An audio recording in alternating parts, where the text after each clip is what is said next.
got the trophies, we want to compete for them all.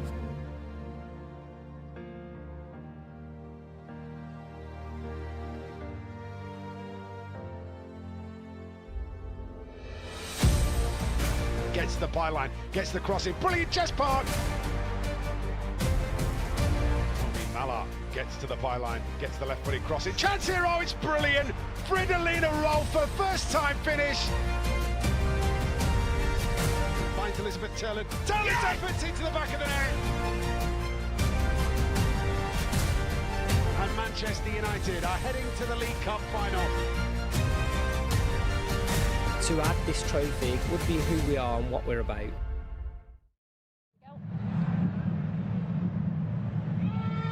So welcome to Aston Gate Stadium then. This is a huge game for United's women's team today. As you can see, we have got the best seats in the house. We are right in the mix of the atmosphere here as Manchester United's women's team take on Chelsea, and hopefully they'll be lifting some silverware at the end of the day on this Subway League Cup final. Joining me, I have got Glenn Harris and Abby McManus. Abby, you're making your debut here on the Watchalong. Welcome. Thank you very much.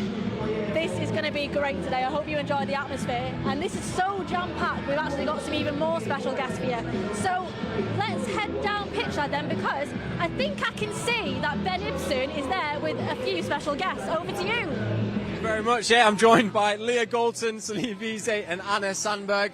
Firstly, thank you very much for joining me. Leah, I'm going to start with you. How are you? Are you enjoying watching here today? No, I'm bored. I want to be on the pitch. I don't like this, but I'm excited for the girls today, and obviously I think we're going to win, so I'm excited to celebrate later. Well, I think I speak on behalf of everyone. Everyone wants to see you out on the pitch as well, especially in finals like this. But I love the positivity, getting one step closer to hopefully beating Chelsea. Celine, how are you? I'm good. I'm sad I'm not playing as well, but soon. So I've just got a group of sad people basically with me, and it's raining. Anna, how are you? I'm good. A bit sad, of course, as well, that I'm not on the pitch. But I'm very happy to be here and be able to support this our team in the final. And are we optimistic? Because, of course, this is the third time we're playing Chelsea in a final. Is it third time lucky that we can get the better of them today? I think so, for sure. I mean, we've been playing Chelsea many times before and in finals as well. So, I mean, I think we're a really good team, and I think we've been playing amazing football recently before the national team break as well. So I think, yeah, we have a lot to give today. And some really exciting new signings as well. Of course, the Scandinavian connection with a lot of the players as well. Are we hoping they can make some impact today? Yeah, of course. I think they settled down in the team quick, and obviously we have so many good players from before to bring them up, and I think it's going to be some good goals today. Yeah, let's hope so. And Leah, I'm going to come to you because you've been here for many years. You've been involved in many different finals. Can you talk us through how the players are going to be feeling right now as they warm up behind us? Staff trying their best to save the shots that are going in. I think there'll be a bit of nerves. Obviously, it's a final, but I think a lot of the girls are experienced enough out there to turn them nerves into excitement today, and I think that'll come through. And I'm actually just really excited to watch. I think it's going to be a good game. There's a lot of good players out there, so the standard's going to be high. And I think it's going to go all the way. I think it's going to go extra time penalties, and we're going to win. I've got to ask, if it was to go to penalties, would any of you be putting your hand up to take one of the penalties? The fifth penalty to win it. Right, before I let you go, quick score prediction. Are you going penalties or? We're going penalties, but we're going to win. Win on penalties, score prediction?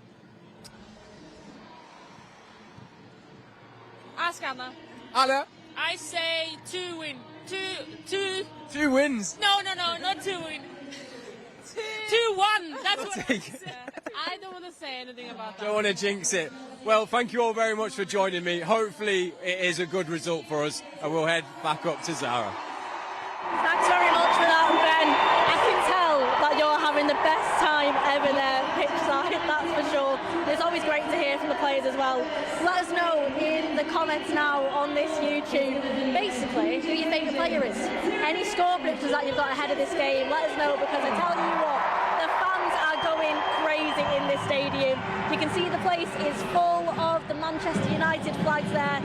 I tell you what, no matter where United fans are, they're the best, aren't they? Abby, from your experience, what was your experience like with the fans? Yeah, they're always loud, they're always red, they're always mighty, But yeah, like you just said, I can't even hear you now. I'm sat like 2 yards away from you. I'm struggling to hear you. You can't hear me. You know you're in trouble. I mean, this is going to get even louder today because we can say this. This is a record. This is sold out today. Oh well. Glenn, to see this type of fixture be sold out just shows the moves that this game's making. Me and Abby were just having a conversation in the room there about how it's amazing. You know, probably 10, 12 years ago when Abby was playing, when I was managing. I'm not that old, Glenn. Well, yeah, probably 15. But yeah, there was, you know, you look at the press that's here, the amount of press, the fans that are turned outside, it's just incredible and it's brilliant. You know, it's great for the game. And as Abby said, look at the Reds, and the Reds are outnumbering the Chelsea fans here at present, that's for sure. I mean, they are, and honestly, we really hope today is going to be such a good game because, as we said, we're basically being like fans today. We're here, we're talking about the sea of red there, we've even got red microphones for the occasion. We've really gone all out. We're definitely wrapped up though because it's some windy conditions, it's going to rain a little bit, so we're bringing that Manchester feel to it. So as I said, let me know your score predictions. Because when we look at both teams as well, the team news is out. We'll hear from Ben very soon on that. But Chelsea have had a difficult time. Abby, from you, I mean, what do you think it's like, especially when some of their big players are leaving, some of them are injured? You've got Raytan, that's obviously decided to leave now to go to Gotham. That must shake up their team, surely. Yeah, massive. We've seen that in the media and it was a big shock to me. You're missing a big heartbeat in that dressing room. Someone that's been there for years, watch the Emma Hayes days, things like that, like you're losing experience, the winning mentality of Brighton is frightening. So yeah, for Chelsea to have lost her in the dressing room is massive. But for me, both clubs right now, it's going to be a great game. They both got here in a 1-0 win. I hope there's more goals today and hopefully there's some more for the Reds. Hopefully it is. Well, I tell you what, we need to get that team in because it's going to be tasty. And if I look down again, I do think I can get some team news. Ben, he can just about see me because I'm quite small, so over to you. Well, just as Country Roads is playing and the fans are waving the flags behind me, this is Manchester United's first ever League Cup final, and it's come at quite an interesting time. The international break, 3 weeks long. Now here we are, and both of these teams are still missing players. Two are on international duty. For Manchester United, Hinata Miyazawa is still out with Japan in the Asia Cup, which means for Max Skinner, that is a huge player that will not be in his midfield today because Hini has played every single minute of Women's Super League action so far this season. As for Chelsea, they're without their star striker Sam Kerr and defender Ellie Carpenter. They're representing Australia, and they have a host of big names out with injuries. So let's take a look at the teams then. We'll start with Manchester United because Matt Skinner, he's gone with two changes to his team that played Chelsea in the FA Cup.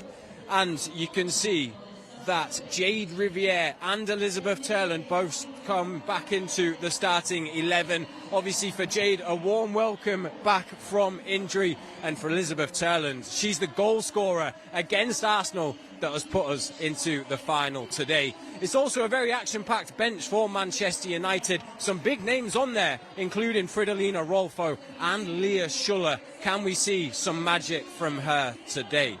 Now, as for Chelsea, they've also gone with two changes from the game against Manchester United. And we never know if they're going to play 3 at the back or 4 at the back. Sonia Bombasta, she likes to experiment with the players at her disposal. It looks like it's going to be in a 4, with Sandy Baltimore coming in so on that left-hand side. And Buchanan returns from injury to come into centre-back, with Millie Bright, of course, missing this game.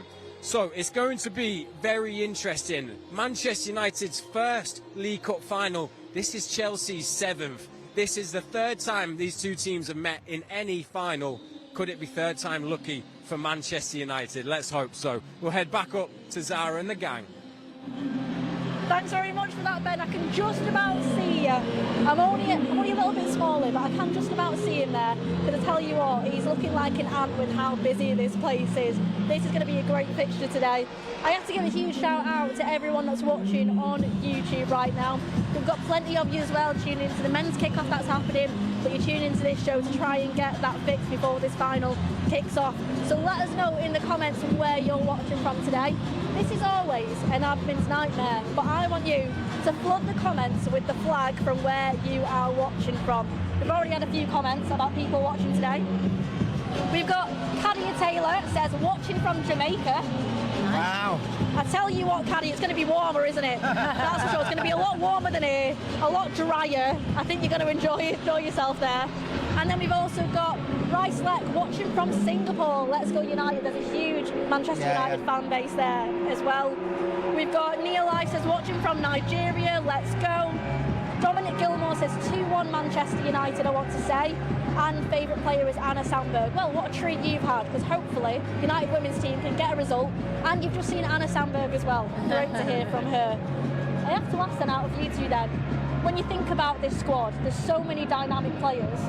Glenn, who do you think is the player for you that stood out so much this season? I think there's some unsung heroes. Everybody talks Jess Park, and so I'm going to avoid Jess Park because I think she talks for herself. But I think there's some unsung heroes. Dominic Janssen, I think, has absolutely been tremendous. And as the comment there from Singapore, Anna Sandberg, I think she's been tremendous. Unfortunately, she's injured and not playing today. But for me, Dominic Janssen has been the unsung hero. So I think she's been tremendous for United. What about you? Me and Glenn was talking before in the room, and we were saying, you look at the depth of the squad that Man United have now compared to when we was back at Man United, and we'd struggle to get 5 or 6 subs, especially keeping everyone fit. They've got a massive squad on that team sheet today. Plus, you look at like good players, and it's nice to see that they have got such a depth in squad now. Like,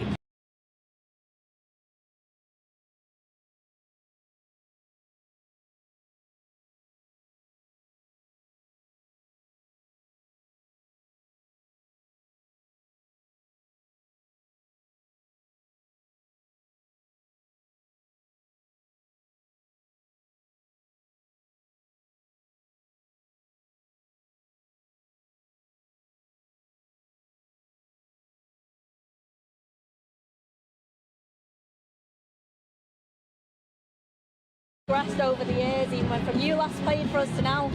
We used to always look at a team like Chelsea and admired them, but you must get it now. Even just a couple of weeks ago, we're at Kings Meadow, we were going toe to toe with them, weren't we? Yeah. Oh yeah, 100%. It's going to be one of the best games of the season. This, I think. I think over the years we've always gone toe to toe with them, always pushed them, but never quite got it over the line. But today, obviously, apart from when we knocked them out of the FA Cup in the semi-final, which was brilliant, but today I think is the one where we really want to make sure we get it over the line today. I don't know about you, and let us know in the comments, but I actually think today feels like a game where we want it more than ever. Today just feels like something's in the water and that something can happen at any moment.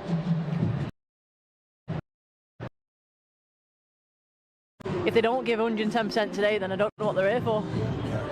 I really don't. I like your style.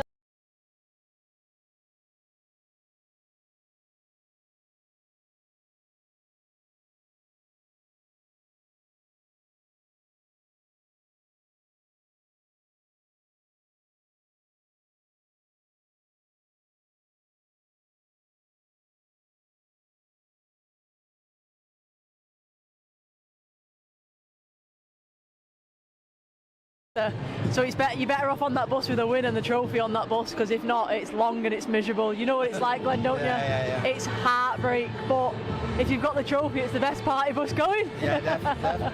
I was going to say, if you were on that bus, what tune do you want on it? Abby wants to be on the party bus. Oh yeah, 100%, get me on there. I'm sure if any of the backroom staff are watching this, if you've got a spare seat, Abby will happily go home. I'll have to drive your car back or something. Can the bus tow my car home as well? I need that back in Manchester. I'll drive it back for you. I'll make that happy. If United lift that trophy today, you'll go and celebrate with them. But I'm sure they won't mind. No, it'll be fine. Part of the family. Yeah. So they're always around. That's what I say. But yeah, so now Ben has been very busy because we've just heard from the players, then the team news as well. And I tell you what, he spoke to Mark Skinner a little bit earlier on. Take a look at this. Well, Mark, here we are ahead of our first ever League Cup final. We're used to being in finals now. This is where this team is at. But how are you feeling? How are the team? How have they prepared for this one? Yeah, super relaxed. And not only that, in a negative way, I think they're ready to put a performance on. Look, I must stress that we are in a space where we're gaining history again, but we want to be here to win it. Like, we've got to be fully focused on trying to win this final. I'm really happy with the progress of our team, but today's about full focus to try and win it.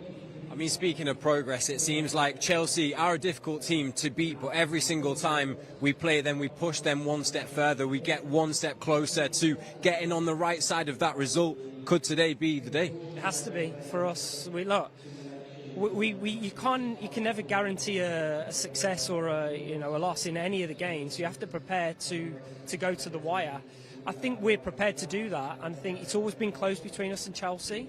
There have been factors before in other finals where we've not quite got across the line, but today we have to show those composed moments. I said to the girls, defend effectively with full focus and attack effectively with full focus, and we'll not only try and hurt them, but we could master the game, and that's what I'm going to ask us to do today. And just quickly looking at the team, of course, no Hinney, which is a big impact in the midfield, but a nice welcome back for Jade and Frido on the bench. Absolutely, it's great to have them back. I think Jade coming in gives us a little bit of balance. Millie's been fantastic, but it gives us a different type of balance to start the game. I'm sure we'll end it differently. And obviously having Frido's quality back in the squad is really helpful going into this game. Mark, thank you. All the best. Enjoy.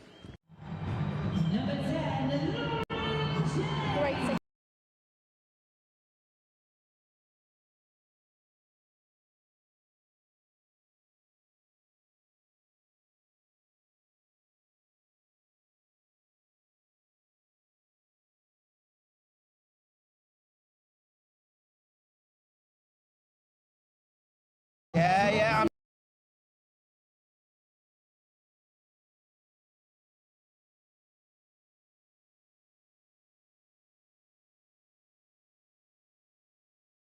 It could come from anywhere, and let's hope obviously it's a red shirt, not a blue shirt. I'm going Defenders Union. I'm saying Maya Letitia corner today, big header.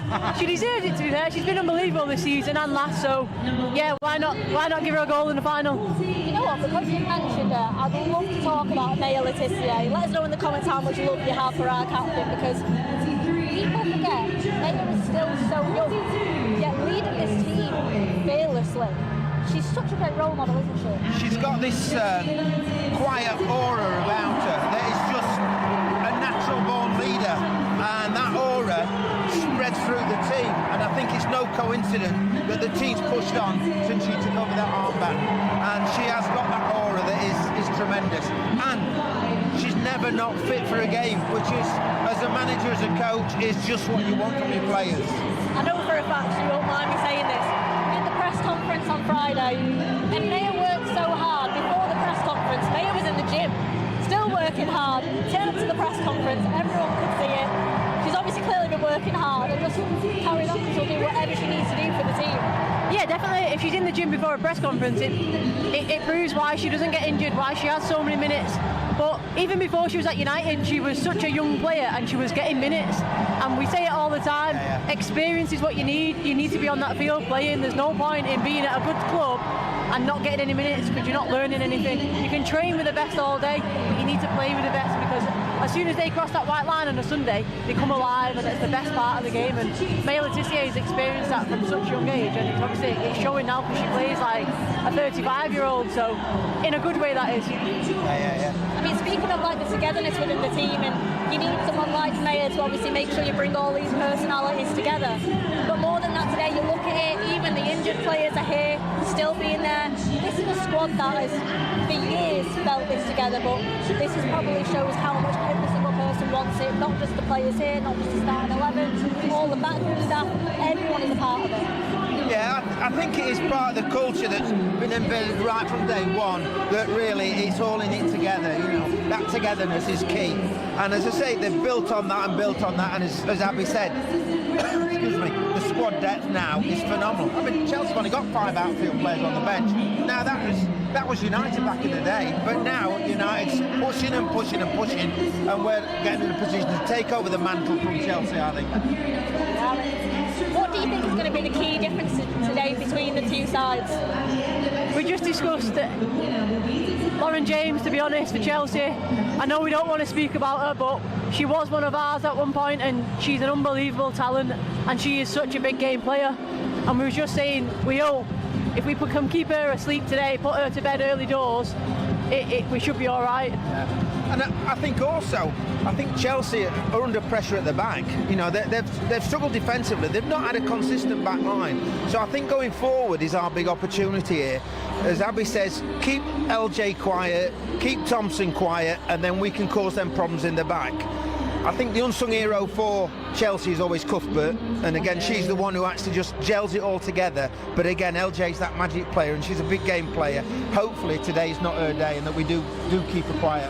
When you say about Cuthbert as well, I know she gels everything together, but for me, playing against her, and even watching her still now, she's got that gel going forward. She's a bit of a magician, but for me, she's also a Jack Russell.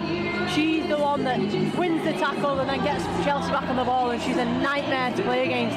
But hopefully today, like I said, United can do a job on these players. Well, now let's have a moment just to take a look at this. Let's have a look at the day of the final.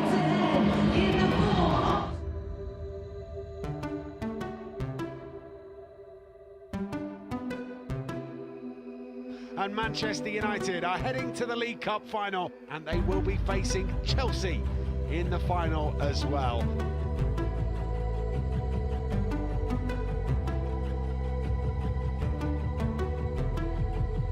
What is your favourite thing about the day of a final? When the game starts and the team walk out on the pitch. Even when you get into the changing room and it's just like, I don't know what it is, but the atmosphere is always a little bit different. I like the mornings of the games where things are a bit slower, but they're still like a bit energetic because the game is not too far off. Having all my family there, I think, like when we've been to Wembley and stuff, and just waking up and knowing that, just seeing them with everybody ready to cheer us on is probably the best part for me. I think just the whole day. I think getting all of your family down, the big occasions, everyone turns up and walking out in front of them and in a final. It's a proud moment for yourself, but also for your family. I would say the excitement.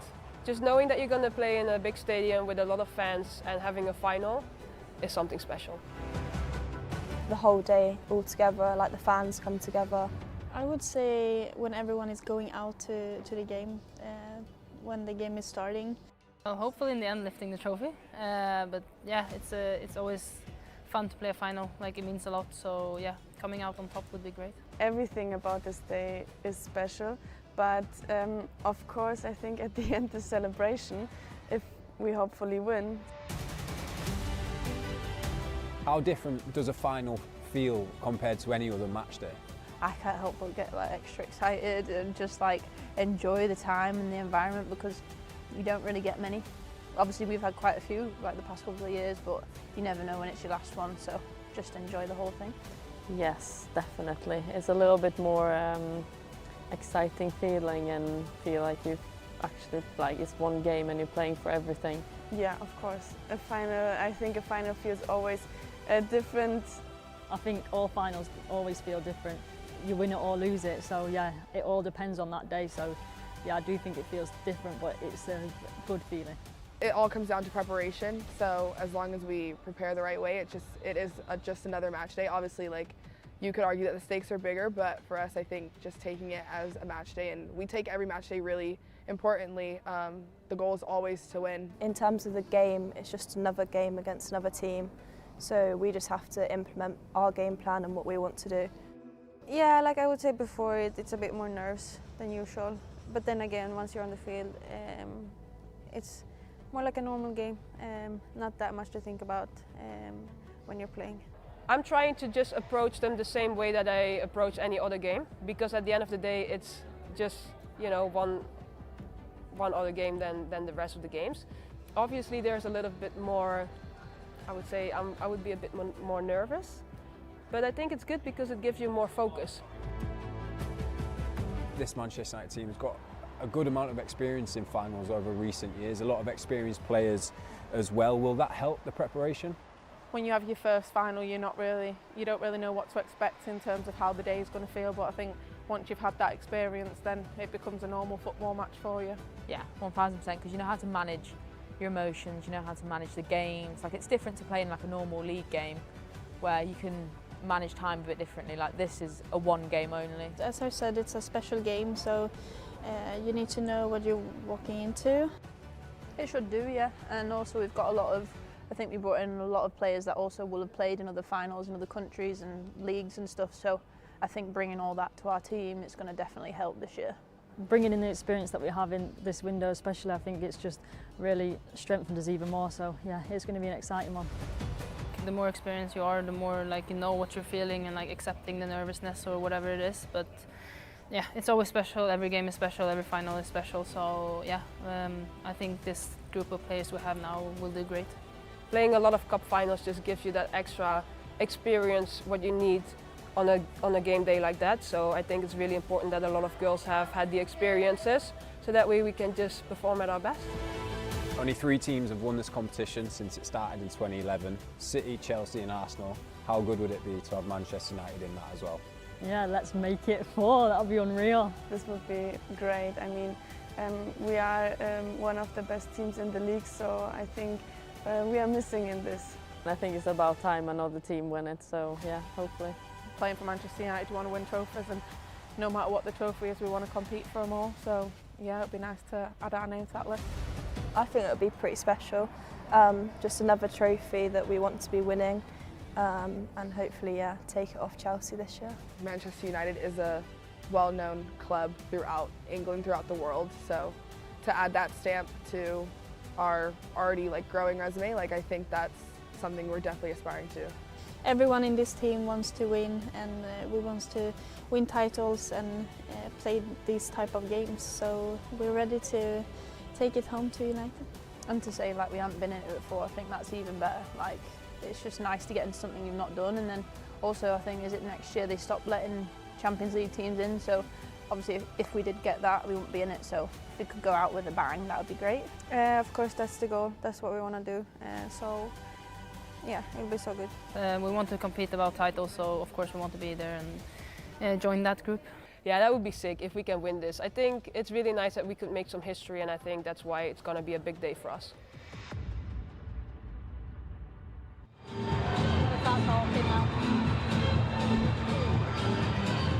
So we are getting closer to kick-off here at Aston Stadium. Get in the comments right now, let us know your score predictions, we'd love to hear it. So before the team get ready here, just quickly, score prediction from you two. I think it's going to be a tight one, 2-1 United. I'm going extra time, and I'm going to go 3-1 United in extra time. That sounds tasty, sounds like we're going to be here for a while as well. But now the teams are getting ready because there will be a minute's silence before kick-off here. This is for Amy Carr, ex-Arsenal and Chelsea player who passed away today from a brain tumour, and also for Amelia Appling, Oxford United 15-year-old. So we'll take a moment of silence right now.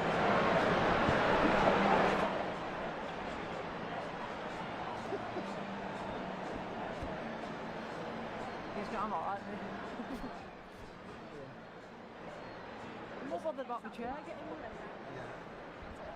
I'm not bothered about the chair getting wet.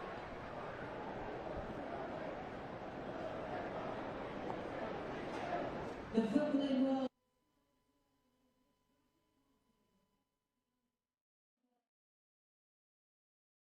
And former Chelsea goalkeeper Amy Carr, who lost her decade-long battle with a brain tumour this week.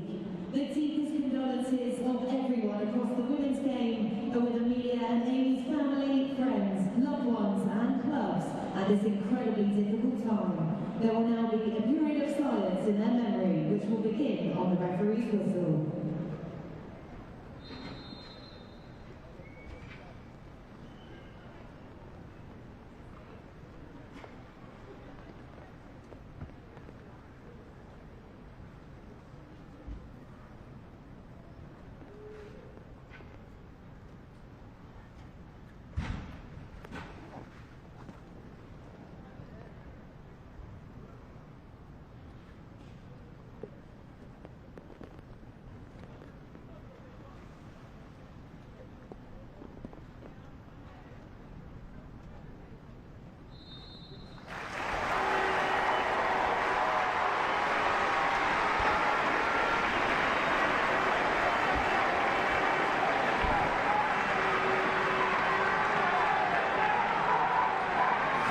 So as we can see now, everyone is getting into a huddle ahead of kickoff, and just as we're about to get into kickoff, it's decided that the heavens would start to open. Well, thank goodness for Glenn Harris with a brolly, MUTV's finest as well. But we have said we have got one of the best views in the house, don't we? We do. I mean, you can feel the atmosphere already, and you were right. You can see the amount of Manchester United fans now here before kick-off. We're certainly going to be the loudest in here, aren't we? Yeah, you can see. I said to you, it's just unbelievable. And you think the men's team are also playing as well, but to see the amount of support for United, and you see the empty spaces in the Chelsea end, you know, it is a sellout, but obviously Chelsea have decided they're not going to travel down from London, but we'll come all the way from Manchester to actually cheer the team on. It's because we're dedicated, that's why. We are. Yes, the game has kicked off now. As I said, let us know where in the world you are watching this game from. I can see a few of you in the comments as well, so we have got bits of that said it's on BBC Player in the UK. They're right, it is, but this is what the Watchalong's all about. You could be on your own at home watching it, but stick on the YouTube channel. You can put it on your telly, put it on any device that you've got, and we can watch along with you. You're not alone when you're a United fan, we're absolutely everywhere. We can all watch it together. Chelsea are on the attack now as well. We always knew that they could start this game lively.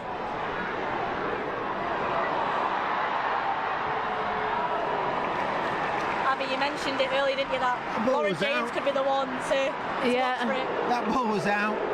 That ball was out? Yeah, right? the ball was out, and they've given a Chelsea corner. And you hear the boos ringing around from the United fans who are closest to it, who could see the ball was out. Surprised you didn't boo as well, to be honest, Glenn. It doesn't surprise me that Lucy Bronze is on the attack as well, because she wants another trophy in her cabinet before her career ends. So here we go then, corner for Chelsea. Takes it short.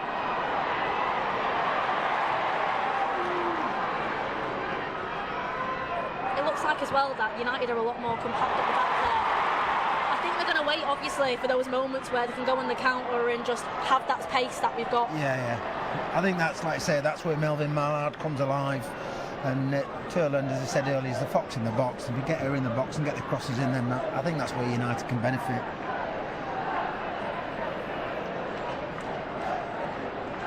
But yeah, we know how busy this game's going to be. That's for sure. But there you go. Glenn, you've called it. 3v3. Manchester Take United advantage. Oh! That rain's doing as well. It's zipping off the grass now. Great burst by Turlin there, who run and put a great shot in, and Anna Hampton pushed it around the post, and now it's United's turn with the corner. End to end already. What a great run that was from Elizabeth Turland. Elizabeth Turland is such a great player as well. I think you can tell how passionate she is about the club, and you must have felt it when you're in the dressing room. When you've got a player that's that invested, they're only going to put everything out on that pitch for you, aren't they? Yeah, 100%. If there's someone that's turned up for a day that wants to be there, it makes your job a lot easier, especially as the teammate. They're already motivated. Self-motivation's probably one of the hardest things, especially if you're not from this place, if you're not from Manchester and people come here. You don't know what's going on at home. Did they go home? Did they get lonely? Did they miss the family? But yeah, she's settled really well in Manchester and she does love the club. This is going to be such an energetic game, isn't it? And just looking at Jess Park, she does look up for it though as well, doesn't she? She really does.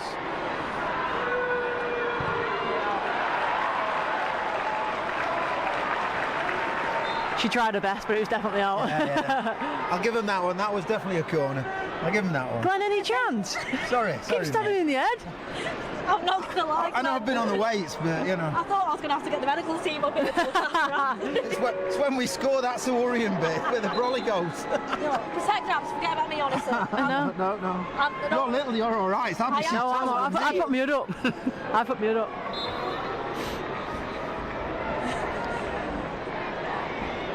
That's a new one. A waving corner. Yeah. Oh, all the way through as well. That somehow missed everyone. This is now, to anyone that's not here, honestly, this rain as well is one of those like feathery rains as well, that's just really heavy. What would Peter Kay say? It's the rain that wet. It's that fine rain that wets you. You're not wrong. Yeah. You knew what he was talking about. Yeah.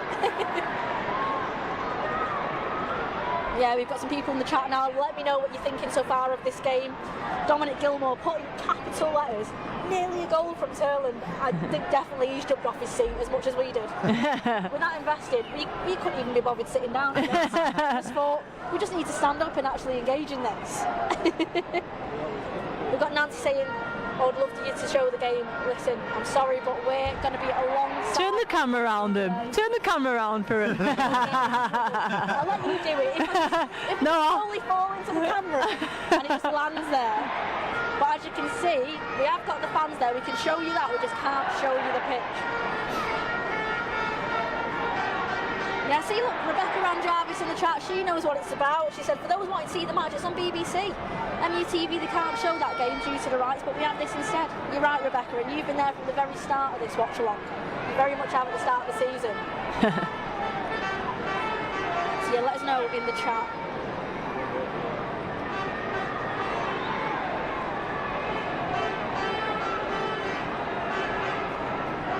I bet you wish you put your gloves on now, didn't you, holding that umbrella?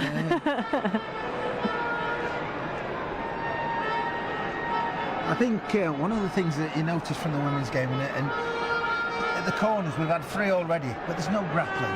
You know, it's how corners should be.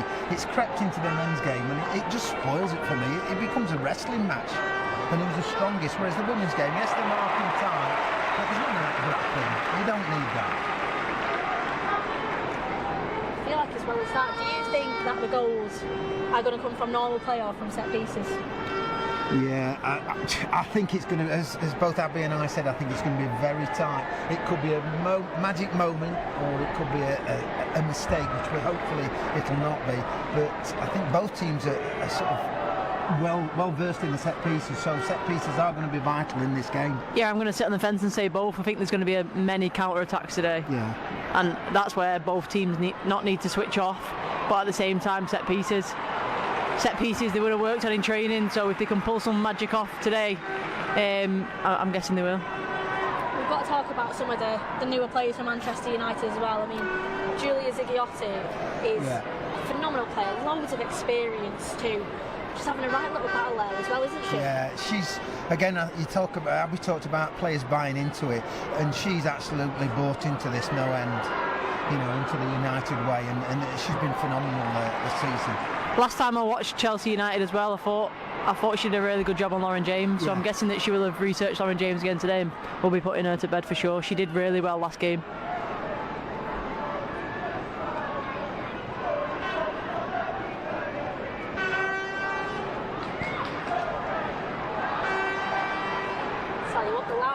If it's not their voices, it's literally the ball. Player in. She might be offside. Oh. Elizabeth Turland there with a chance. I mean, shoulder to shoulder, wasn't it? Yeah. It was. The ref's giving it the Chelsea way. Defender did well there, to be fair, because I thought the slip pass really took her out of the game, but tell Abby's a defender. It would have took me out of the game anyway. I still would have been running in that mud, Glenn. Abby wouldn't have got in that position, she'd have read it before the challenge came. I would have backed her.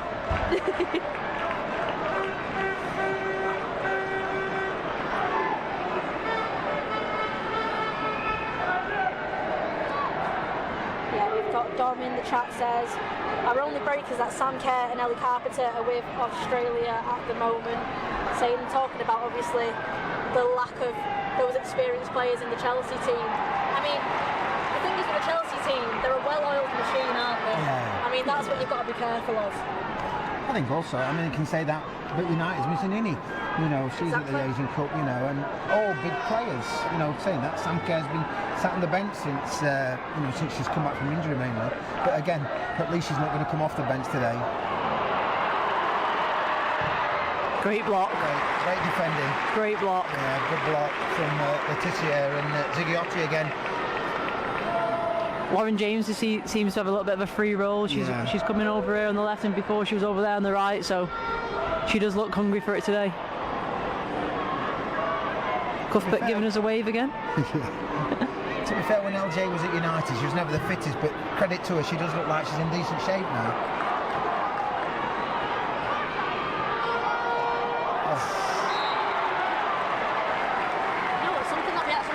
spoke about either, it was Jade Riviere, because everyone was so excited when Mark Skinner said in his press conference on Friday that she's back in contention, because obviously she was out with a little knock.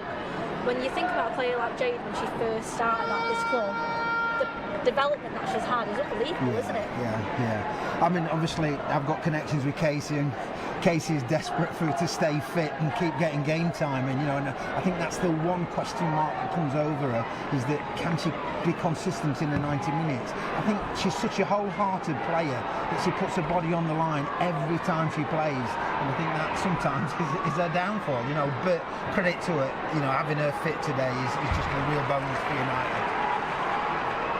See as well how much it means, especially I look back at the start of the season to that Champions League game where she won Player of the Match, and that meant the world to her. She had tears in her eyes. She spoke about how much Manchester United means not just to her but to her family as well. They've grown up being red, so to play in this final as well, what it would mean to lift silverware here in this competition, you can tell how much it means to them all. Yeah, massively, and like Glenn said then, it's all about fitness. It's keeping them niggles away from her, and if she is, like you just said, a massive red, then she'll want them appearances, she'll want how many times she appears for this club, like to tally them up, I guess, and she will, like she could, if she stays here for a long time, she could play every single game for me, because she's a really talented player. And she could be a legend, and we talked about Miles Tissio being young. Jade's not very old at all, she's still young, and you look at the amount of cap she's got for Canada and the experience that she's got, it's phenomenal for a player her age.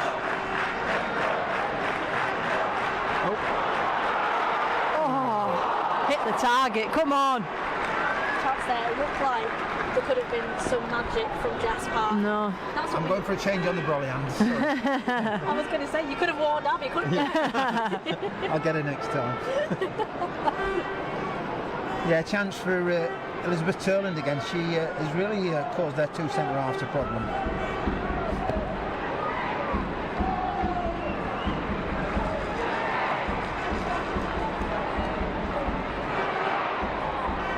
We have got some more comments coming in now as well. So we've got Cyprian, who's obviously very sad that Hinny's not here, obviously on international duty, saying how much she could have helped us today. But then you've also got Dom that says Ziggy Otti is a little workhorse, isn't she? She's absolutely everywhere. What a block from her in this game. Yeah. It's like we said, that experience, isn't it? That we need. But it's that fearlessness too, because Ziggy Otti, you can see the chances she creates, but she's more than willing to obviously come back and make sure that everyone defends to try and create those opportunities. I would have loved to have played with her in front of me, I'm not going to lie. She reads the game very well. She knows the next pass before she's got the ball. Her intelligence in her head before it's even at her feet is ridiculous for me. Watching her, I genuinely think I would have really enjoyed playing with her. But I think the other thing is as well, she's got in the box a lot as well and scored some really crucial goals for United this year.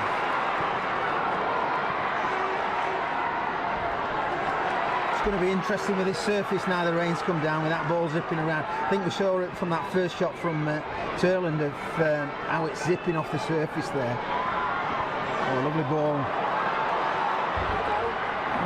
United in the box there just gets dispossessed. Just about these fine margins, isn't it? About just, it's like you said, it's tricky conditions now.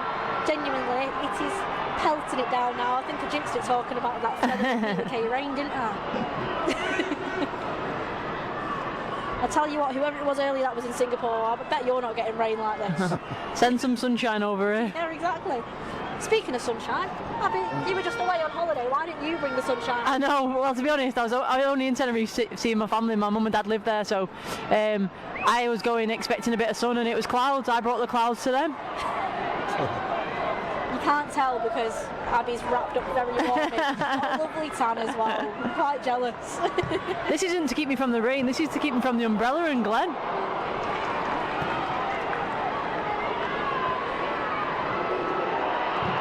Good block again. Good block,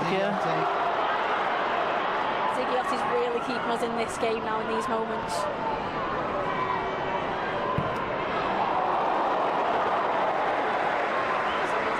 Opportunity for Chelsea. But goes over, as we said, it's LJ that we've got to watch out for, isn't it? But yeah, she's one of those players. She can come left, she can come right foot. I mean, Abby and I was fortunate enough to coach her. She is just a magic player. It's a shame United couldn't get hold of her, but obviously she got pulls to Chelsea with her brother being there and the family being down south, so you understand that.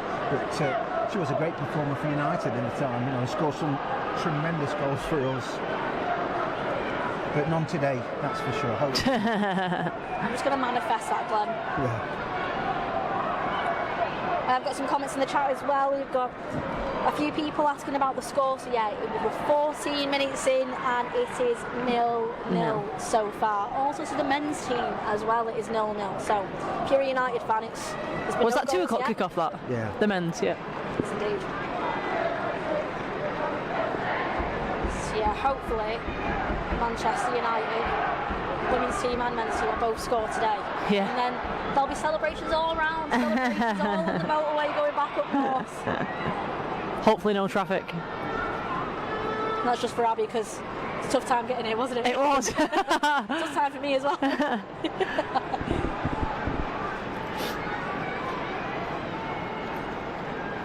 So yeah, I'd love to know in the chat. We've got quite a few of you watching now, having a little chat to yourselves. Let us know. We've had a few comments in already. Who the first goal scorer for Manchester United is going to be today? I'd love to know. And then also, as we said, 15 and a half minutes into the game, let's try and see some extra bonus points. What minute do you think the first goal's going to be scored in? I'd love to hear that. You know what? You two, what are you going for? First minute. As we've said all the way along the line, it's going to be a tight one, and as I say, one goal could just decide it. I'm still going to go probably 72. Oh well, I'm going 43. And I'm actually going to give the first goal to Chelsea. Oh, yeah. However, United are still going to win. You want the drama today, don't you? Oh yeah, hell. Make it worth being in the room. Oh, there's some good guesses then. There's nothing better than scoring before half-time. You go in and then you don't get a telling off of the manager. Cool. So we've got Luke Evans already says that Jess Parker's going to score the first goal for Manchester United. We've got Gilmore that says first goal scorer, I think Ziggy Otti is going to get it in the 27th minute. That's soon, 9 minutes. And then we also want, Rebecca Ranjarvis, she agrees. All the way. Referees made a controversial decision there. Obviously, we're looking at this viewpoint exactly how the fans are. So let us know if you're watching at home. You've got all the replays. Let us know what you think about that decision there. It was just outside the box as well. Gave it Chelsea's way. What were you going to go for there, Glenn, from your angle? I thought it was definitely a United foul, but I've got my red rose tinted glasses on today, so it was always going to go that way, wasn't it?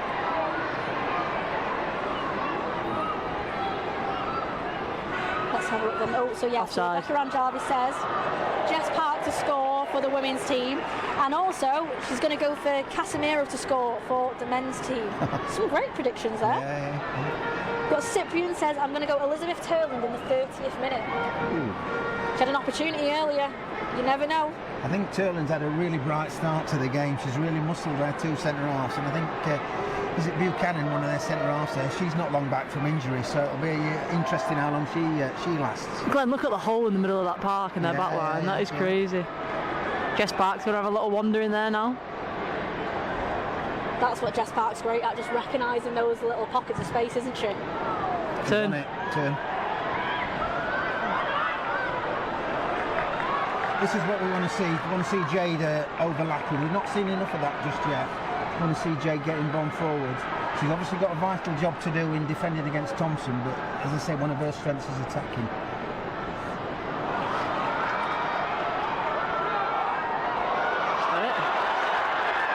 Scuffed it.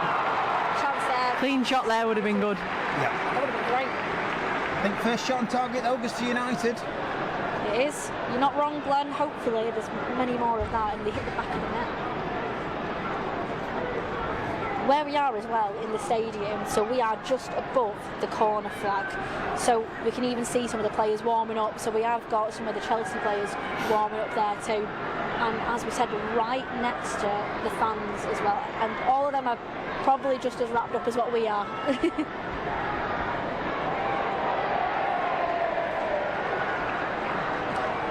Yeah, well, you know what? We can show you some of the fans now as well. Uh-oh.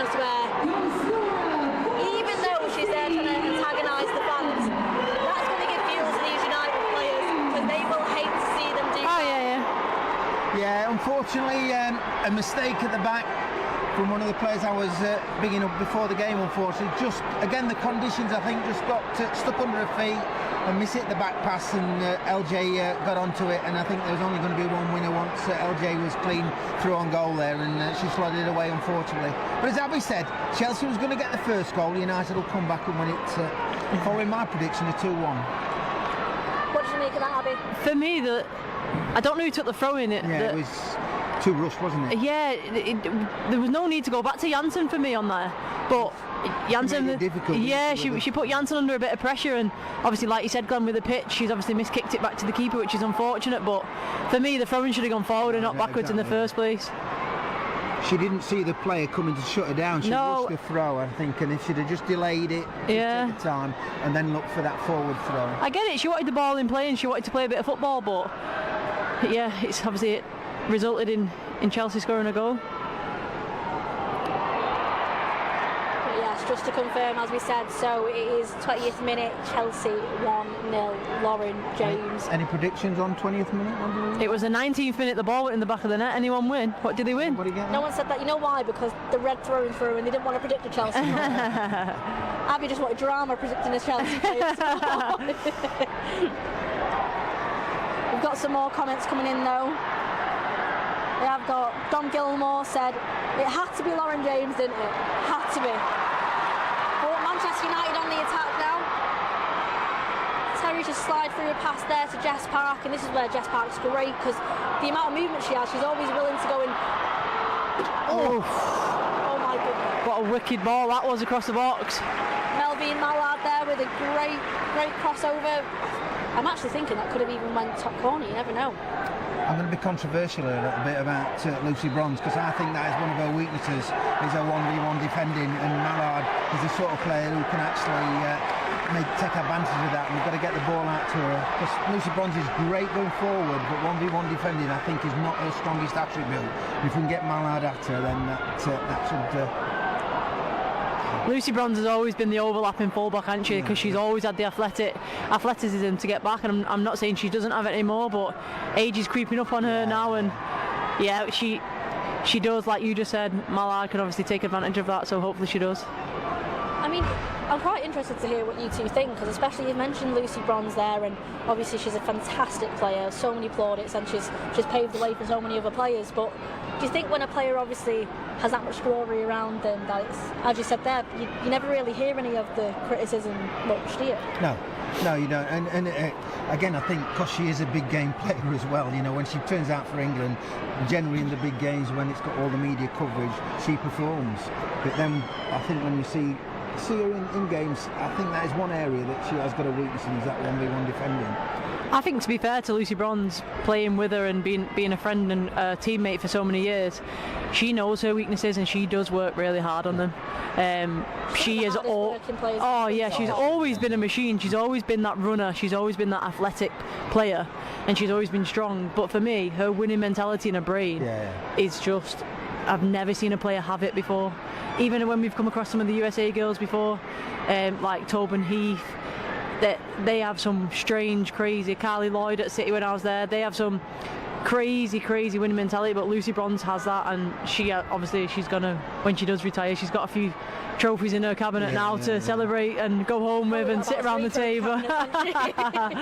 Just one room in her house dedicated to them. But yeah, she's definitely someone that for me has always been someone that you look up to, because even though she has a lot of injuries, everybody knows she was told she'll never play past the age of 24, 25. There was, you know, a lot of people, she had bad injuries, and a lot of people said that she'd never make 30 playing football, 25, 30, and she's gone on, and now look at her, and that is credit to her, you know, a commitment to actually making sure she can be the best version of herself every game. I am very intrigued that when she does finish, to see what she actually does after her football career, because she is addicted to playing football, like addicted.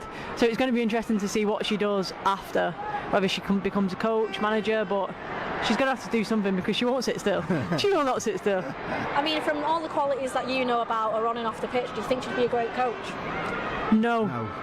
Definitely not, no, because she can go out and do it. No hesitation. I think the standards are so... I mean, you see it in the men's game as well, don't you? Not all the best players always make the best coaches, do they, you know? True. She can go out and do anything you tell her to do, but her telling somebody else to do something and not doing it right, I don't know how she'd cope with that. Yeah, very good tackle. We've got to remember as well, as we said, this is it's well done.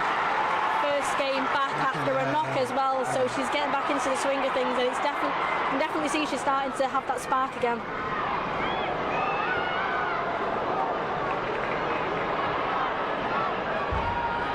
I think the conditions actually have altered from when they were warming up, that's for sure, with the rain that's come down. I think he's just caught 1 or 2 out with the actual pace of the passing. Good tackle from Janssen. That was close then. Yeah, so Maya Tissier trying to kick the ball out, ended up just bouncing back a little bit, but don't worry, Fallon's always there. Again, that was Maya Letizia, wasn't it? Reading the danger, sniffing the danger, and actually coming across and just covering it, and then bouncing it off the Chelsea player for a United goal kick. I mean, speaking of the defence as well, Abby, I'd love to hear your thoughts on this, but Maya Letizia and Fallon Talise-Joyce have got great chemistry between them, where you can see it now, like they've not been playing for years, only kind of most recently in the past couple of years, where you've seen them develop that connection. How important is it for them to, where they don't even have to talk sometimes, they know exactly where they want the ball, and that just shows why Fallon's one of the best and so is Maya.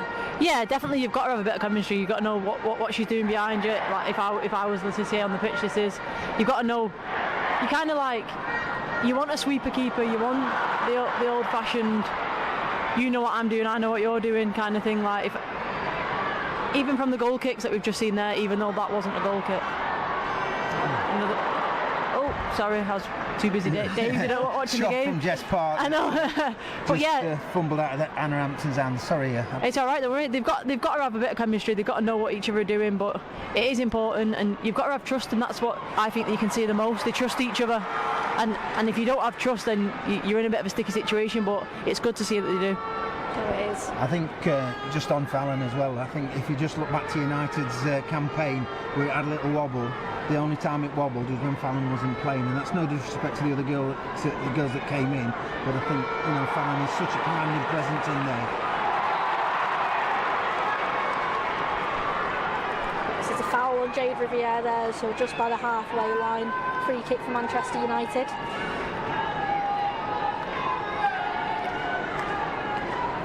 So we've got a few comments coming in now as well. So we've got FCB518 says hi guys. We've got Pereira7457, hey to you as well. Also said that Manchester United have got this, and well, it's close there with Jess Park on the ball, but just a little bit of out muscle there, a little bit of argy-bargy, what we call it. Yeah, just shoulder to shoulder, wasn't it? There's going to be a little bit more now as well with Janssen and Lauren James. So there we go. Cool as a cucumber, Dominic Janssen. She reads the game very well. She does, yeah. Reads the game very well. I think what's happening is United are just saving it when they're going to score the goals at our end where we're at. That's what they're doing. They're going to save it for the second half. I'd love to know which position Janssen prefers, holding mid or centre half. What she actually prefers. I don't actually know. At Arsenal, she was pretty much a centre half, wasn't she? But she is so good at holding, Yeah. So throw in for Chelsea. Baltimore is taking it right now. And so she should be offside there. She took that throw. She's slow coming out. United should keep driving up and get her offside.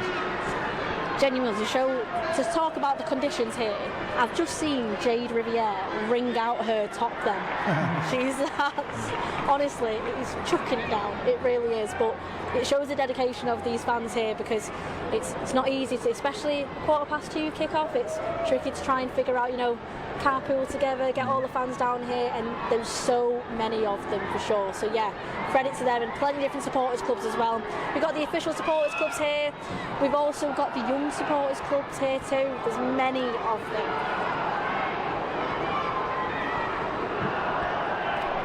And yeah, you can take a little look at them as well. If you've got any of your mates at the games today, as you can see, you're taking a look at the stands. Let us know in the comments if you can spot them, because I'm sure that many of you I've got some of them in the stands. Let us know if you've got a family. I can even see a few bucket hats as well. Some people are still waving the United flags.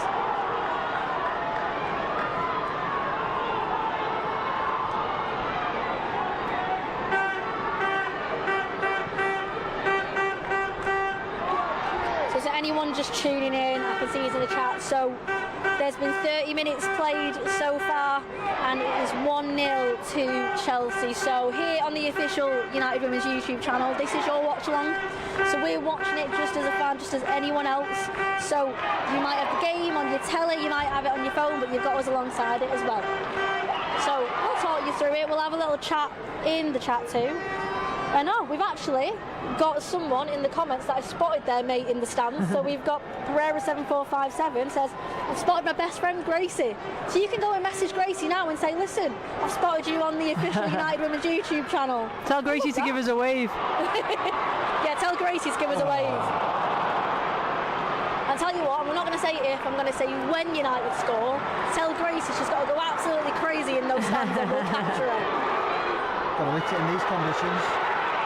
Oh, corner that. Oh no, she can go kick. Yeah, good strike from Turland. Yeah, United just having a sort of spell where they're actually on top now and play some good stuff. And again, you've got to be looking to get these strikes away from the 18-20 yard edge of the box, because it's going to skid off the surface and be a nightmare for goalkeepers. You want that little one, don't you, that bounces just before Hannah Hampton's hands and thankfully bounces over. I love the fact as well that the fans are that loud. You can hear the United shouts. The comments are now saying, United, United. It's like you're really with us. Again, Letitia just coming across. Oh, it's Ziggiotti actually. Ziggiotti, yeah. And tidying up.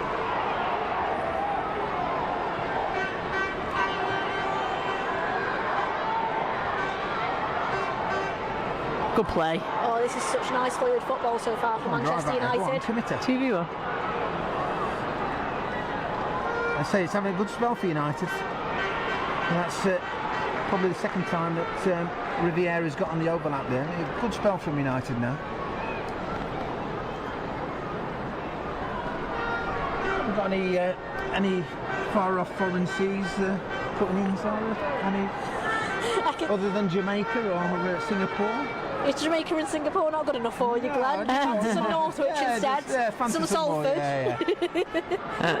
You've got me from Eccles, is that not good enough, Glenn? No, that's all the best, Sarah. You've got Abby from Bury/Tenerife, you know. You've got it all. To be fair, I am that loud, I could just shout across to the fans and ask them where they're from.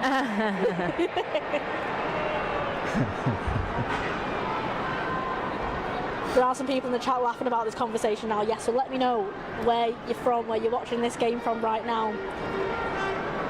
Tell you what, FCB's having a great time. Many of the chants that are being sung here in the stands, they can hear it all. They're currently then typing in the chat, or when the Reds go marching in. Whoops, changing hands time. This is like a gym session for you, Glenn, isn't it? He was just telling me before he goes to the gym every day as well. You don't need to go today. No. Yeah, you can relax tonight. Yeah. Oh, so we've got Rebecca said, I am watching from Walkden in Salford. Hey! Shout out to you. Is it raining there, Ask? Yeah, let's go. Chucking buckets there in Walkden. Oh. And do you need Glenn to come to Walkden to hold the umbrella for you?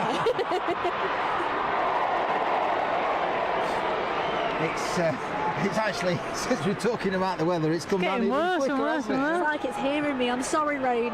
Go away. We've got Rasheen Ferry Day. Hi to you. Thanks for tuning in. Says I'm watching from Manchester. Oh. So you've stemmed them all now. They're all from Manchester now. You know what? You've started it, Glenn, and I love that. You sparked fire into this chat. Pereira from Lithuania. So see, you got Lithuania, Jamaica. Yeah, you got it all. Got it all on these watch-alongs. Go on, Jess. Here we go. Here we go. Oh, yes. Someone get your shot away. Mel. Oh, good block. Hit it. Yes. Oh. Oh, Ziggiotti there with the chance. I feel like like someone predicted Ziggy Otti earlier, didn't they? Yeah, they did. They did on one of the comments. Strike. Oh! You saved that. It's got to be a corner, ref. Sermon's hit the crossbar. What Are you all right, Glenn? I am. The microphone nearly went. Sorry, anybody on YouTube. the umbrella nearly went. Don't get him laughing. Have you heard him laughing? I have heard He him don't stop. It continues and continues and continues. I'll tell you a funny story, shall I tell? Oh yeah, I'd love to. I'll tell you a funny story. We were doing a team talk and it was with Casey. I don't know if you were there, Abs, or not. You can remember it. No, I don't think you were actually, but we was in the briefing room, and I always used to have sort of an hour before kickoff, an hour and a half before kickoff, to the sort of just refresh what the key points were. Well, we had Leah Galton on the left wing, and then we had Lisiana on the right wing, or vice versa. Yeah, that's what it was. When I was telling them what they needed to do, well, I got Leah's name out, and then I went mind blown, and I kept going, and I'm looking at her, and I could not get her name out, Well, everybody was, is he having an heart attack or what is he having an heart attack? And I just could not get a name. I went mind blown. And well, they got the clip of it, didn't they? Sort of taking a mick out of me, going like this, looking at Lizzie and trying to get Lizzie's name out. I think Alec Greenwood's face was a picture. She's looking at me. You all right, Glenn? You all right, Glenn? God, dear. I didn't live that one down either for a while. Did they play the clip out in analysis or something? Yeah. The classic. We got a few of them off the training ground as well, where they're sort of carrying the balls and tripped over the back of the net, and Wilco saw it. He was about the only one who saw it, so he got the analysts on the drone to get the clip and put that one out as well. God, and one of my favourites, Glenn, was when Casey put some cones out to do a session with us, and I turned around and Glenn was collecting them all in. Casey was fuming. He thought he was doing a good job being a good boy collecting his cones. And she was like, "Where's my session gone?" So you've got a legend like Casey Stovey putting cones out, and you're all going, "Nah, not for me today. Let's put them all away." Ah, dear. We've got some comments coming in now as well. So we've got Aussie Bros 78910 says, "I'm watching from Australia." Oh, nice. Let us know whereabouts. I think that's probably got to be the What furthest. time is it in Australia right now? What, sorry? What's the time in 12 Australia? hours in front, aren't they? Yeah, so. Depends where you are, to be fair. It's a big place. Yeah, middle of the night, yeah. Yeah, let us know where in Australia and what time it is. We'd love to hear from you. We've also got Simone Givando says, "Glory, glory, Man United." We've got Benson says, Benson 8829 watching from Kenya. Thank you for tuning in. So Chelsea are on the attack here. They're 1-0 up so far. Hopefully, nearly tempted fate. There was a great strike there from Chelsea. It could have been 2-0, but it went just over. I think, as we mentioned earlier, it's the counter-attack. United's had a sort of good 10-15 minute spell where they've been on top, created some chances, hit the crossbar, had blocks, and then Chelsea just actually come up the other end on a counter-attack and shoot one over the bar. But United have had a really good sort of 10-15 minute spell. Just now a matter of actually turning that into a goal. Oh, we've actually got a lovely comment here. Pereira7457 says, "By the way, happy Mother's Day." Yeah, so all this football's on, and all the mums aren't being looked after, are they? They're having to watch the games instead, and hopefully they'll be celebrating later too, because the best mums are United fans. That's what I say.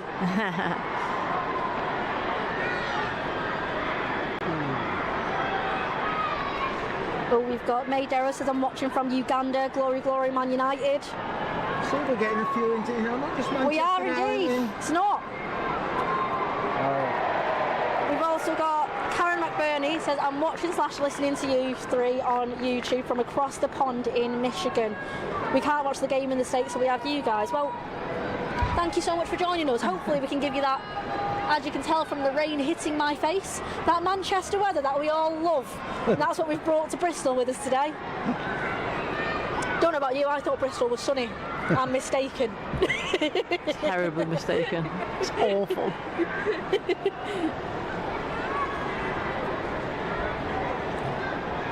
I love how, because they're laughing. I'm sorry, shouting in the tube again. Sorry, Glenn, I can't go. It was only a free kick as well. I don't know. You weren't even a shot on target or anything. What was in your coffee? Nothing. The referee blew the whistle far too early for me. Should have played the advantage. She'd drawn it back for a free kick when Riviera was on the break. So, the only thing in his coffee now is rain. Look at it. Watered down coffee over there. 1 sec, I'm going to show you his coffee. It's tea. Tea, watered tea. Northern lads like tea. Genuinely, Glenn had nothing in his coffee, and it's now full of just rainwater. This is like when groundsmen have the measuring cup, don't you, on a pitch to check the rainfall? That's what we're doing today to judge it off Glenn's coffee cup. Pass it over to producer Michael. What is this weather?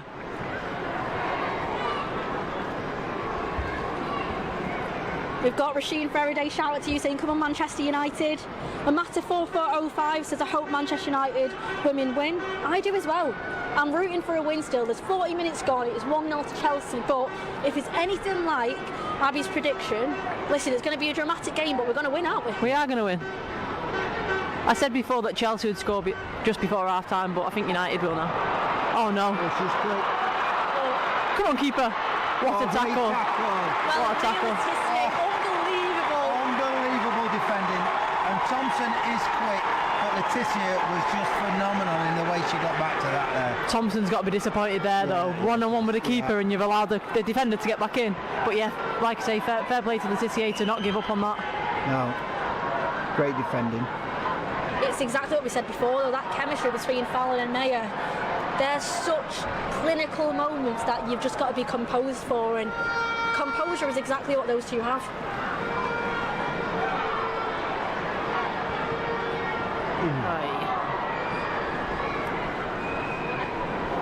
A little bit of a wake-up call for Man United, that as well, though.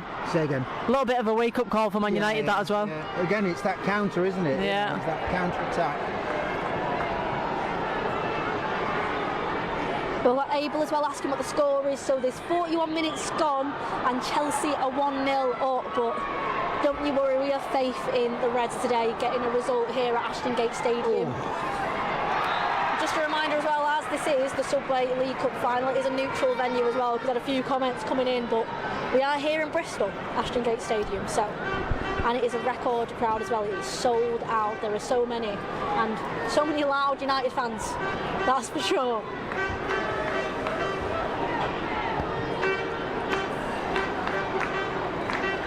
Oh, we've got Pereira 7457 come back to us about their friend Gracie that's in the stand. They said we're currently arguing about who's going to win. Well, I'll tell you what, Gracie best be rooting for a United win if she's over there, mate. I know, yeah, she's in the United end. Oh, Dino MUFC said it's 1 a.m. in Australia. Oh, commitment, I like it. Credit. Yeah. Sounds to me like that's a night out fixture that to watch, isn't it?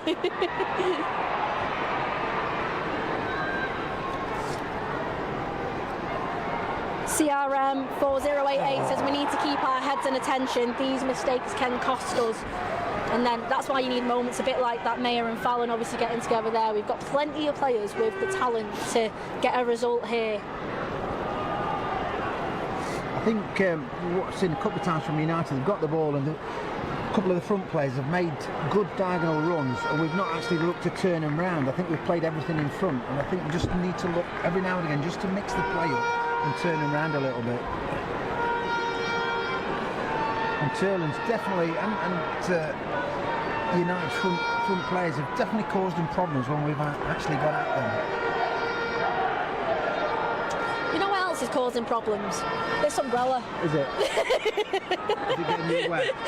I tell you what, I feel like I can't really see. It's a good thing I put on some waterproof mascara. I still order, of course. I'm glad I brought my coat anyway. Have you seen this? We go sliding down that. I'm not going to lie, Abby, I thought that was like leather or something. It was Melvin Miles on the ball. Corner of the box. Good defending by the Chelsea girl, to be fair. They're a well-organised side, aren't they? Didn't know that. Don't think you're going to outstrength Lauren James, to be honest, which is unfortunate.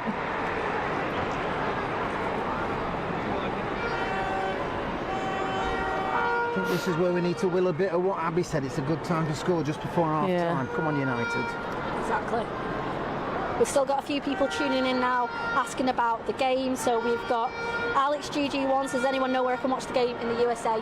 Best point of call there is to go into the WSL website. There's got a great article on how to watch the game in the UK and also internationally as well. Go in there, it'll tell you exactly where to watch it, and we'll keep you up to date in the meantime. Because like I said, this is a watch along. Pass into it. Yeah.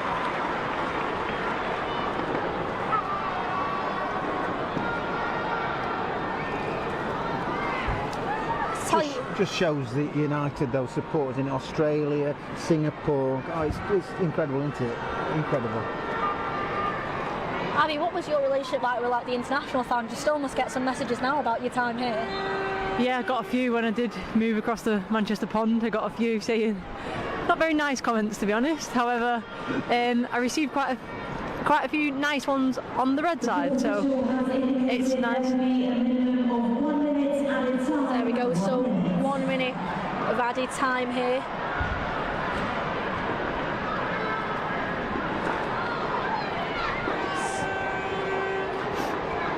So we've got a few more comments coming in now. So yeah, so ESPN Plus in the USA is where you can watch the game if you're based there.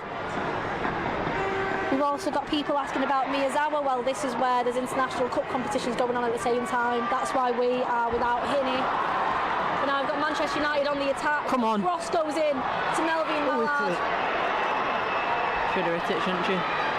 Got to take a chance, haven't you? Got to win something now.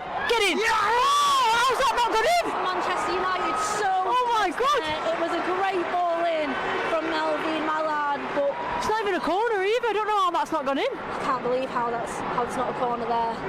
I'd love to see that back. If you guys are watching it there, if that would have gone in, I was going home to put the lottery on. I'm not going to lie. I was ready to throw the umbrella. So there we go. So it's half time here at Aston Gate Stadium. 1-0 to Chelsea. But don't worry at all, because I'm guessing you guys are watching this are going to be a lot drier than what we are. That's for sure. But whilst we get a chance to have a little break during this half time, there's been some amazing games so far this season. One of them was against Atletico Madrid, so take a little look at the behind the scenes of how all that game unfolded. Welcome along to the progress with Unity Stadium on what could be a very historical night for Manchester United. We're preparing to go and win the game, so if you win it, you're guaranteed to go through.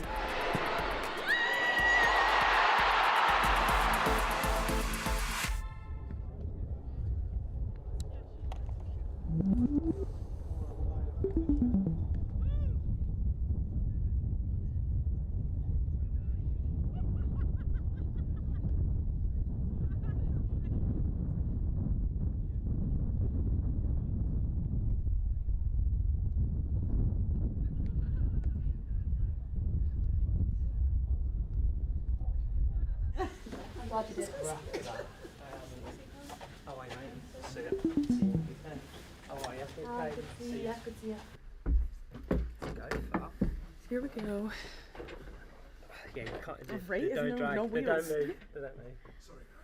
Hi everyone, welcome to the press conference with Mark Skinner and Fallon Tullis-Joyce ahead of our game against Atletico tomorrow. Afternoon, both. Nice to see you. Obviously a great first leg result, Mark. So how do you kind of strike that balance between being really positive about how well you did there, but also maybe not assuming that you're through? Yeah, there's no balance. That we have to go to win the game. Atletico are, they showed that their quality in the first leg. I felt we were ruthless when we needed to be. It was a difficult pitch for both teams, so expect a slightly different game. And is there any update you can give on Ella? I know we've known that she's been out for a little while, obviously not in the England squad yesterday. Yes. What are the next steps in her recovery? So Ella's actually doing really well. She's on maybe to get some pitch time next couple of weeks, doing some start to return to play bits. We are hopeful, we are aiming for around the City game. And just in terms of this competition, it obviously seems to have gone really well so far. Are people underestimating you in this competition at the minute? I mean, if they are, I hope they continue to do so. No, look, we're a team. I said I just don't think anyone would like to play us. because we are unpredictable in the way that we play. If you do one thing to try and stop us, we try and do something else to try and counteract that. So I believe that we're a team that believes in each other. Yeah, it's gone great for us so far. I think I smiled a little bit at you saying if people underestimating us. I think you'd ruffle a few feathers in the locker room saying that. I think we have just a complete wealth of diversity and variety in our players that can step up in any game against any opponent, and we're taking nothing for granted in this next match. So I'm very proud of what we've achieved so far, but you know, we've got another one coming up and we're just going to keep giving it our all. Thanks everyone. Thank you, team. Thank you very much. Thank you. Thank you.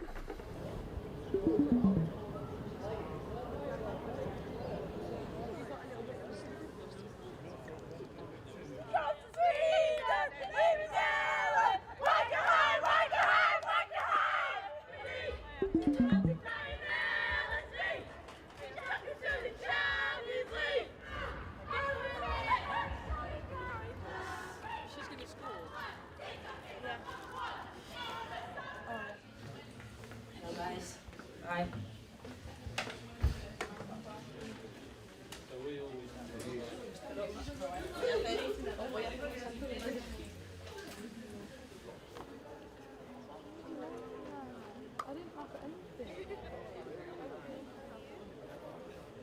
Three, two.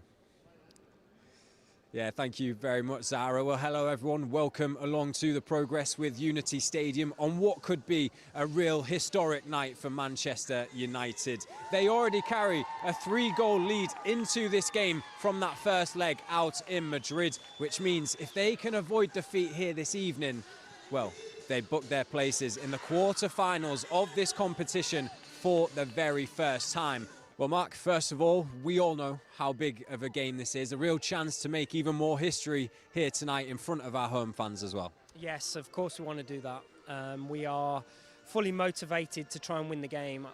Our mindset going into this game is about trying to win it. It's not about to consolidate or hold, or we have to try and win the game. And I think if we can do that in front of our home fans, it'll be another historic moment for us. You know, we're really looking forward to, and that's what we're going to try and deliver tonight. Thanks, Mark. All the best. Thank you. Thank you, mate. Thank you, mate.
Substitution for United, replacing number 8, Jess Park. Big welcome to the 47, Jessica Aston.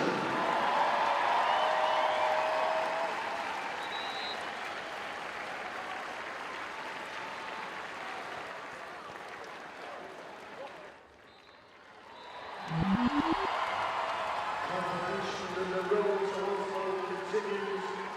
Manchester United will play Brighton Munich. We'll see you there next game.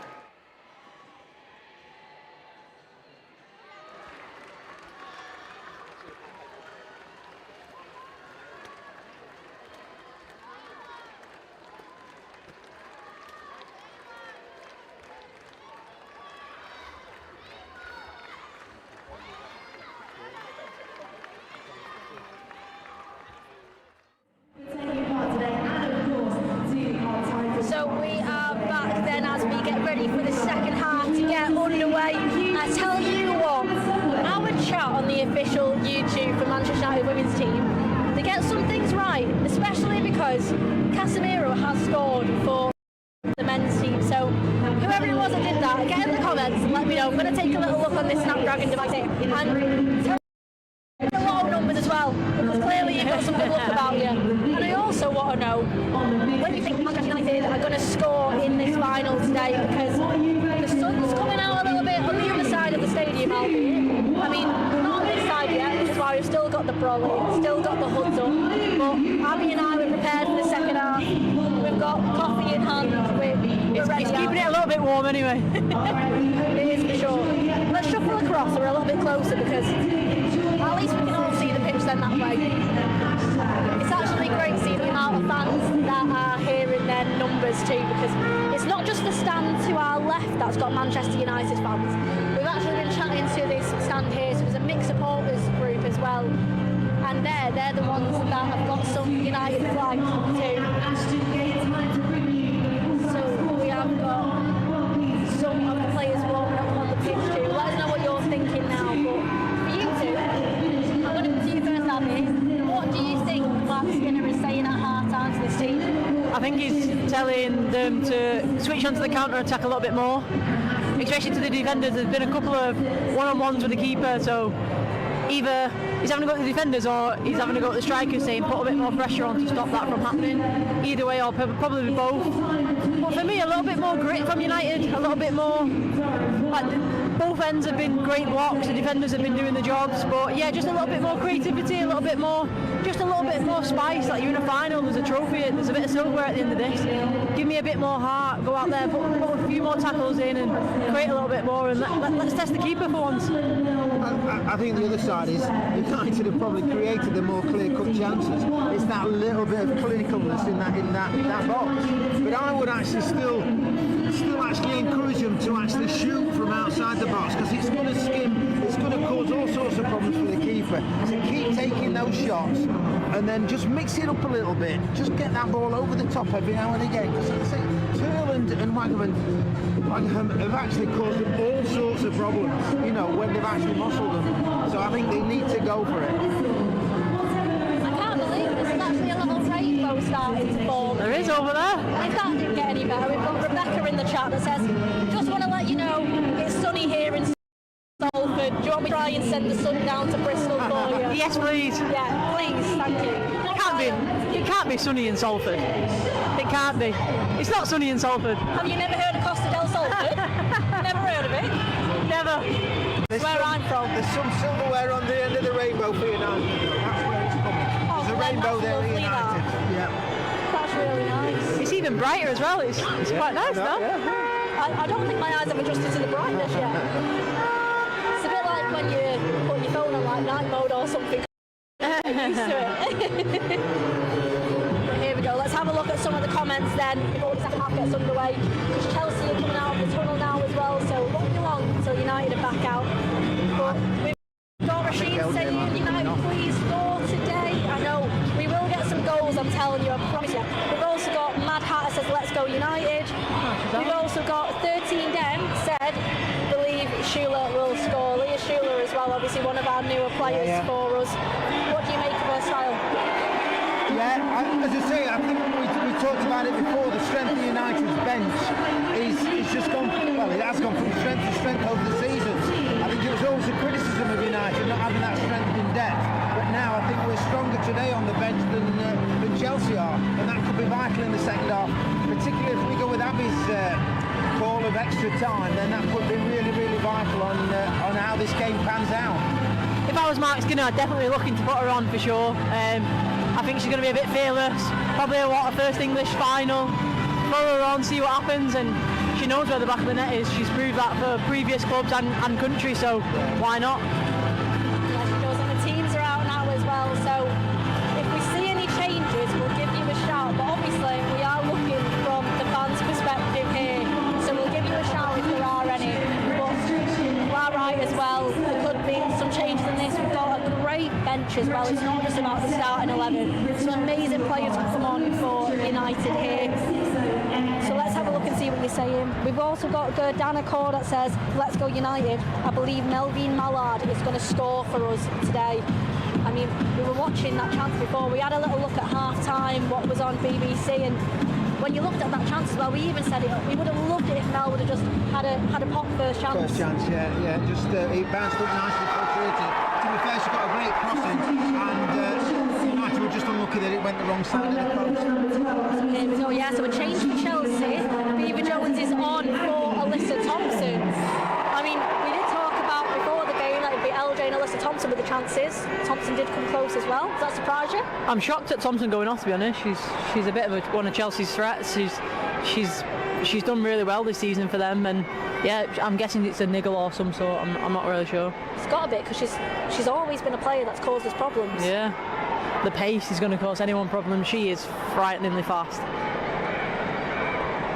Honestly, if you're United and see a player like that come off as well, you're thinking, yeah, we always had a chance, but even more so now. Yeah, I think what that will do, I mean, LJ's had a pretty much a free roam, but Agabiva Jones will probably give him more of a focal point down the middle. Actually looks like she's on the left, to be honest, at the moment. Yeah, it does, yeah. And LJ still looks like she's staying down the middle there, and with that free roam. Interesting. But as I say, I think from a United perspective, to get that pace off the pitch is a real bonus for United. Especially when the problems that they've caused United have been through that counter-attack, and that's where the pace comes in. So vital. It looks like LJ's gone up top now as well, so it'll be her that'll be going for the runs in behind now.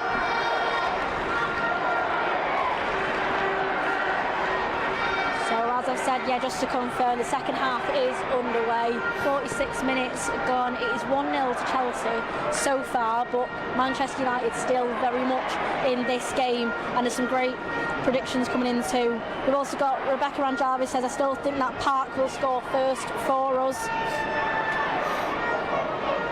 We've got FCB that's asked for our name, so yeah, just to introduce you to the show if you're just tuning back in now. So obviously we've got Abby McManus, former Manchester United player. Hello. Glenn Harris knows that backwards very well, and I tell you what, I'm going to create an app after this, I reckon. That happens a lot. Yeah, and that's a great introduction to Glenn Harris if you've never met him before. But yeah, welcome to the show. And I'm Zara as well. Sorry, Zara. Again, it was an attempted overhead kick from Melvin Mallard, which if it had gone in would have been absolutely spectacular. Glenn, you never need to apologise to me. Should we get the defib now? Because you're giving one of us an heart attack or yourself an heart attack whilst you keep doing this. At least the umbrella's gone there. Because I thought we were going to have a concussion test at one point. Come on then. Oh, a great save from Hannah Hampton there. It's out, I know. Here we go, it's a corner for Manchester United. Yeah, again a mistake from Chelsea this time, and Lisa Narland did really, really well. Unfortunately, struck the shot straight at the keeper, and Hampton was able to claw it away. But a corner from United. We said before half time we wanted them to test the goalkeeper, and first minute and she's been tested. Here we go then. Corner, Julia Zigliotti. Janssen floats in.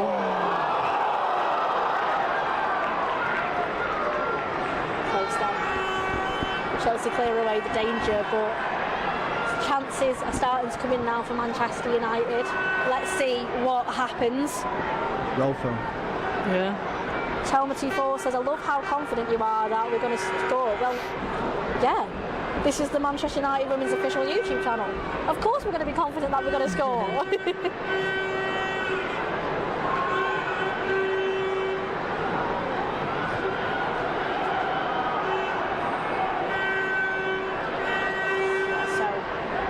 Plenty of opportunities for Manchester United in this second half, that's for sure.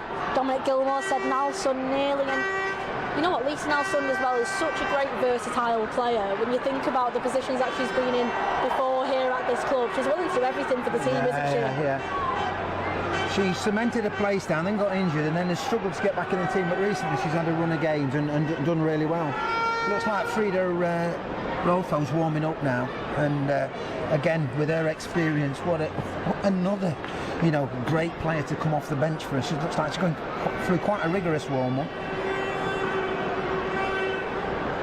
Again, scored some important goals for United this year in the Champions League.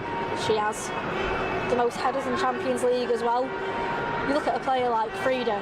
If you're one of the defenders at Chelsea and you're seeing Fridolina Rolfo, come on, you're thinking, oh, come on, I'm going to have to step it up a little bit now, aren't I? No chance for Chelsea, but don't you worry, Fallon Toulouse-Joyce there, safe hands as always. So there we go, like I said, get your comments in, let us know what you are thinking about this game right now, where you're watching in the world, because we've had plenty of different people tuning in. Chelsea is still on the attack here, but don't you worry, because opportunities will come for Manchester United, that's for sure. Keep the faith. If you want to watch the game as well, we're getting some questions coming in. This is going to be a great show for you to watch alongside the actual game. It's on BBC if you're in the UK. If you're anywhere else in the world, it's on ESPN+, so tune in to there as well. And you can have us chatting with you. You might be on your own at home watching it, but don't worry, you have got us.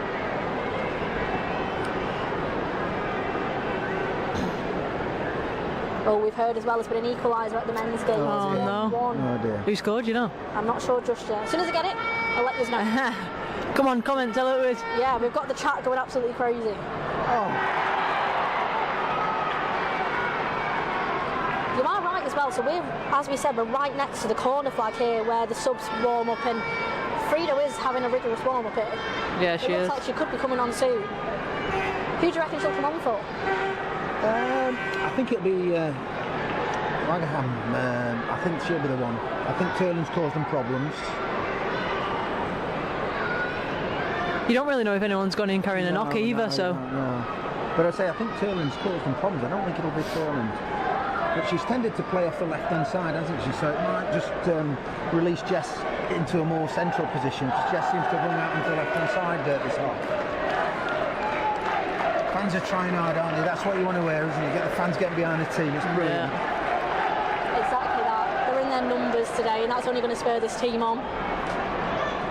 I'll tell you what, there's been some controversy at the men's game as well, so it sounds like that the VAR in the men's game was for the offside goal on Villa, but the goal stands for Villa, people are saying, so a bit of a controversial call there as well, back at base.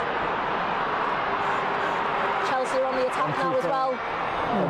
Hits the side of the net. Jansen's done a job. Yeah, Jansen's done a job very well. Stuck at a job well and forced her to run the ball out of play. We've got Philippe Galvada 3909. Thanks for tuning in. So he is watching from Toulouse. Toulouse in France. Yeah.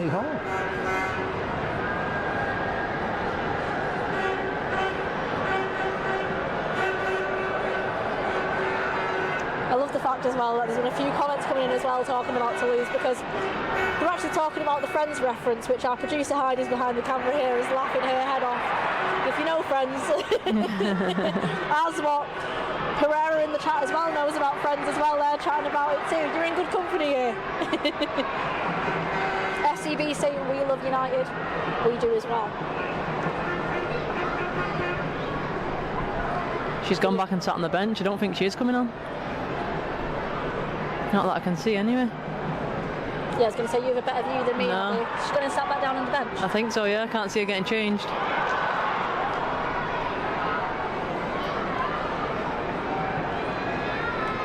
the first change will be?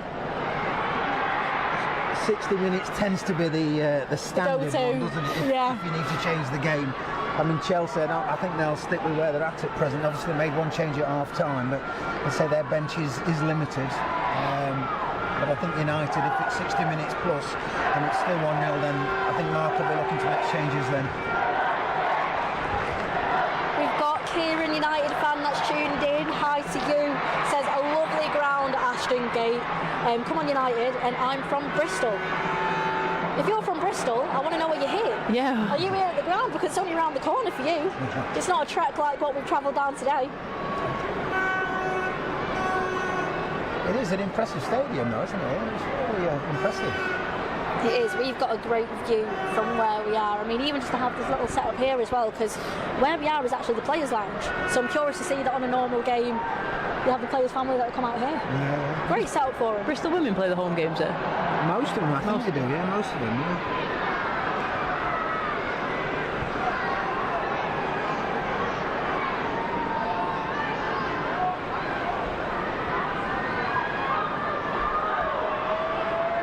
Oh no, she stood up now, having a, is it parade? Having a bit of parade? It's coming on. Yeah, look, yeah. Pants are off. She's had the curly finger in as a sub, it's the best thing, you can see that. When your manager's shouting you back in, you're like, yes, we're going on.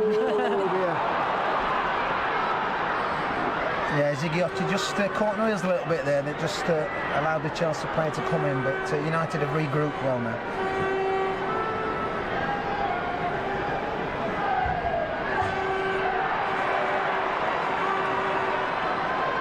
Going to be a foul. Yeah, you could see it all day long. LJ had lost the ball. Oh, a yellow card as well given. And as you can probably hear, that's a yellow card for Lauren James. All the United fans up and cheering on that one. They're still cheering as well. I think Abby and I could actually see that coming all day long. Having coached and Abby played with it, you knew what was coming from LJ then. I just looked at it and thought, she can't be bothered running further than this, so I'll trip her up instead.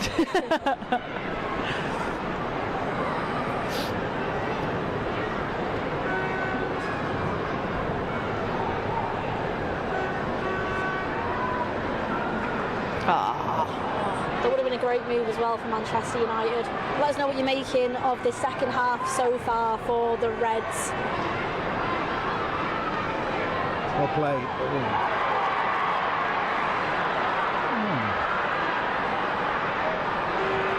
we go, Chelsea on the attack now. Okay. Offside. Goal kick, handball, offside. Which we just shout them all out, Ben, or what? Oh yeah, we'll take them all. We've got FCB in the chat that said that in the stands before they could see their mate Alex. Hi Alex. So yeah, I kind of like the fact that this is like a Where's Wally situation what we've got in the crowd right now. But people are just trying to spot the mate and get him to wave. And just to update you on the men's game as well, it is 2-1 to Manchester United. Get in. Goal from Cunha. So let's hope the women's team can do it today as well. It'd be great. Must be quite a late one as well, that, mustn't it? They kicked off 15 minutes. Probably 75 minutes, something like that. Oh, a couple of subs coming on. Who can you see, Abby? Give me the heads up. They're hugging each other right now, so I can't see nothing. Looks like Schuller as well, doesn't it? I think I've still got rain in my eye, to be honest. Yeah, it's Schuller. Yeah, it is Schuller, yeah. There are a lot of people in the chat wanting Schuller to come in. Fresh legs up top, just what United need right now, to be fair.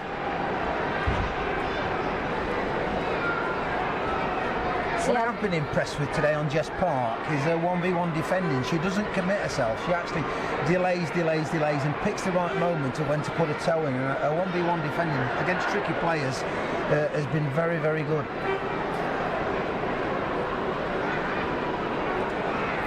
So yeah, it's a corner for Chelsea. Scramble in the box, and luckily we clear away that danger, but it is still in possession of Chelsea here. Another cross into the box. I think Janssen just did enough to put her off on that free header there. Just got underneath her to stop her getting a free header onto goal, and she's headed it wide for a goal kick for United. Here come the subs. So substitutes for Manchester United then. We'll find out who's coming on. Right, here we go. So Jade Riviere is coming coming off. She looks like she's limping as well, which isn't good news for United. I think first game back, isn't it? 60 minutes. It's probably what the medical team have recommended, isn't it? As we can see there, Ellen Vangerheim comes off for Leah Schuler as well.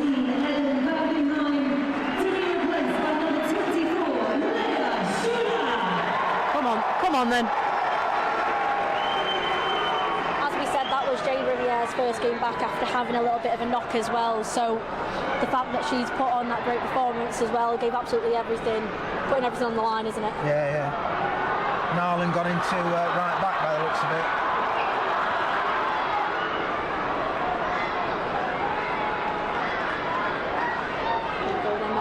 Well played. There's a lot more confidence already in the United side just by having those 2 changes. A lot more movement on the ball.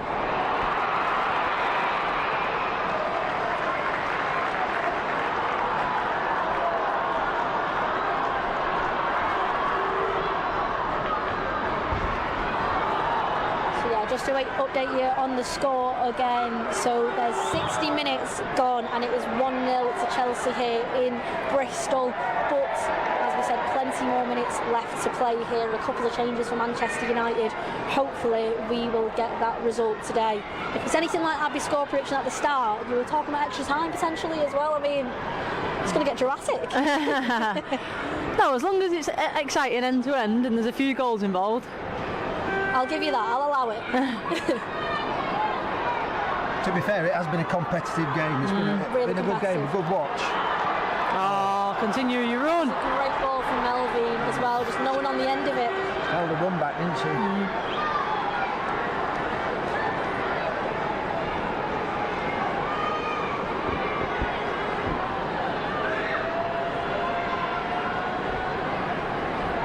Just at the moment as well, we can see next to us Gabby George and Simi. They are warming up too.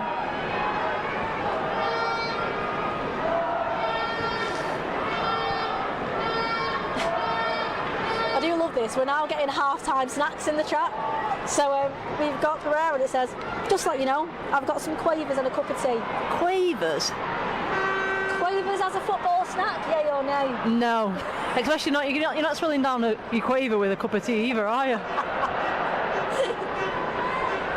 I'm a chocolate type of guy, really. I'm sweet tooth, yeah. Favourite chocolate bar, Glenn? Picnic. Oh, what a choice. Do you know what? That's the same as me, that. Picnic. Yeah, match, yeah. Love picnics. I was devastated when they got taken out of the celebrations box. Yeah. I was. I was. Was it Celebrate? No, Heroes. Heroes. Heroes box. Celebrations, aren't they, I think? No, Heroes. Yeah. The tin probably looks really passionate about that. The tin probably looks a bit different from when you remember it, when I remember it back.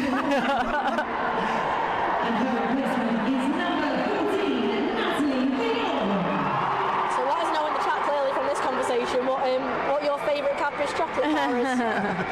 We want to know. You didn't add yours, Zara, what was it? I love a crunchy. I do love a crunchy. Not enough chocolate for me. You know what's really good? This is going to sound a little bit left field here. Get a crunchy, right? Dip it into a cup of tea, and then you bite the chocolate off around it, and then the honeycomb just caramelises a bit with the tea. It's really good. So I sound bonkers, I know. Yeah, no. But I always do. Well done, Jess. So we have got a lot of talk here. So we spoke about, obviously at the start, about what role Frida was going to be in. It looks like here she's kind of jumping into a left back position. Yeah, it does, doesn't it? Yeah, it looks like Hannah's gone to right back and she's gone left, hasn't it? Yeah. I thought it was Lisa Narland who'd gone to right back, but it's Hannah that's gone to right back. Get some bodies in the box. She might be offside there, you know. Melvin Mallow with the run down the right hand side, look to put the ball in. It annoys me, that. Yeah.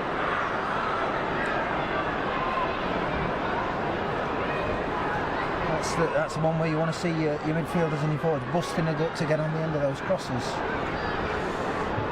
Yeah, so Mel's been able to get up, looks like she's able to carry on. Plenty of applaud from the stands. It was a great opportunity that for United, it's just a shame that no one was there to take it. Well, unfortunately, it looks like the referee's assistant had put a flag up for offside as well, which didn't look offside to me. But again, it's those rose-tinted glasses again coming out. You know what's interesting as well is we've got Anne WU says someone needs to go down when Lauren James goes in for a tackle because it would easily get her the red. And I like that type of tactic because you know what, we do forget that she is on a yellow. Yeah. The game could completely change. Good defending by Rosa there. Did really well.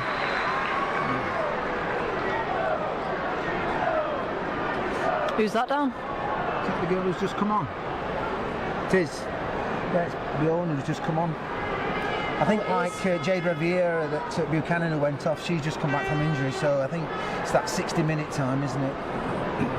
Yeah, it's a sub who's just come on, is it Bjorn, isn't it? It looks like something's happened to her. Yeah, something Hannah's serious. holding her. So Hannah Hampton's holding Bjorn here. Hopefully she is okay. There's plenty of fans around it. She's clearly felt something.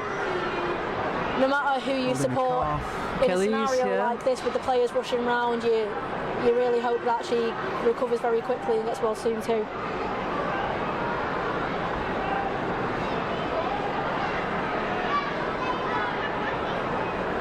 Yeah, I think when you see players consoling another player, then you know there's something serious going on there, that they're obviously worried about their teammate.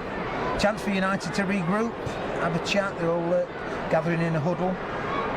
So Mayor will actually be giving them some words of encouragement and advice. Maybe slightly colourful, but you know, the captain's got to do what they've got to do. But whilst they huddle then, let's have a little huddle ourselves in this chat. Let us know what you're thinking of the second half so far. We're going to have a look at the comments and see. You know what I say, look at the comments? I think our Cadbury's chocolate chat has really got the comments. Judge as you will. So first of all, Rasheen says, Cadbury's chocolate bar. I'm going for my football treat as a whisper. That's where they're going. Oh, Glenn's not happy. Heavy on chocolate, right? And it's very chocolatey. Well, that's what you want in a chocolate bar, chocolate. Yeah, but heavy in chocolate. No. Like a raisin with a picnic, isn't it? Are you trying to get one of your 5 a day in a chocolate bar? So there we go, some rapturous applause here. Yeah, again, all around the stadium, all the fans are applauding and realise that she's obviously got a serious injury. She's struggling to walk, bless her. Yeah, she is. It's good that she is walking, but she is struggling. I think she was holding a calf. And having done your calf, when you've done your calf,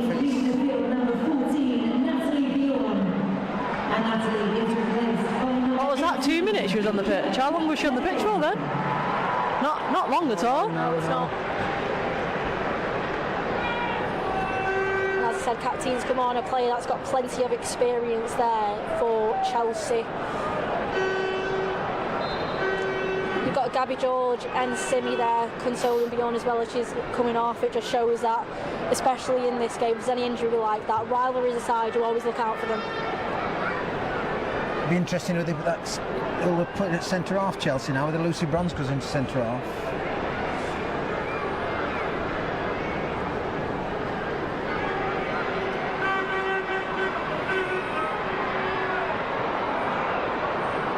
Oh, that's just hit her on the head. Full clearance from Maya Letitia has literally just bounced off that girl's head. I don't know who it is. Looks like there's a Chelsea player down in the box. She's there. moving, so that's good. Yeah. I know we don't wish any ill on any of the players, but that break just stopped the momentum where United were actually getting on top. I've also got some news in the men's game right now. Just seen it. Get in! 3-1, Shesko. Sesko off the bench, thank you very much. Big win for the men, that though. Big win. Huge win. Yeah. Is it Erin Cuthbert? I think if it's Erin Cuthbert, it'll take a lot to get her off the pitch. No, I don't think it was. She's got to go off whoever it was anyway, just to the side, because physios came on. No, it's the other sub that's come on into it, captain, is it?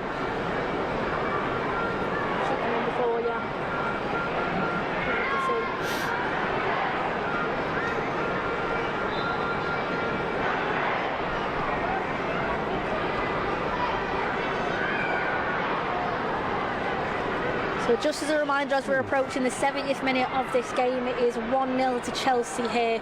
So Manchester United desperate to try and grab a goal soon, that's for sure. But it's Chelsea on the ball at the minute, just outside the box. They're struggling to break through United's defence so far. Yeah, she has, yeah.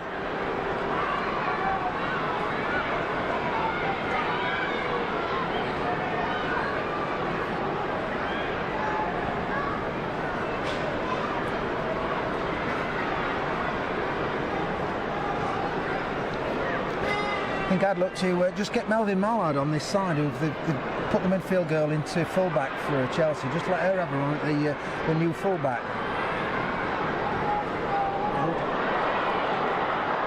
Great header, great leap from Letizia again. She has had another wonderful game, hasn't she, Letizia, today? I think done really, really well for United. And always in the safe hands of Fallon Tallis. Yeah. Always. Don't overplay now. Hey, ref. Oh, what's happened here? Cuthbert caught Ziggiotti as they played the ball into Ziggiotti.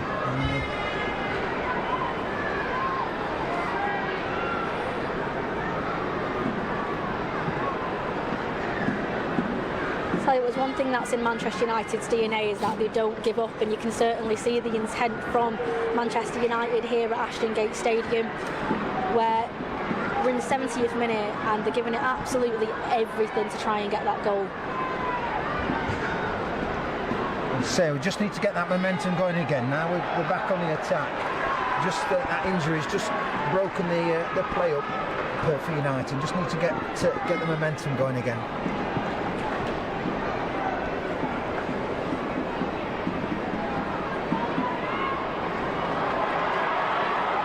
And speaking of which, Jess Park is trying to speed up the pace of things here.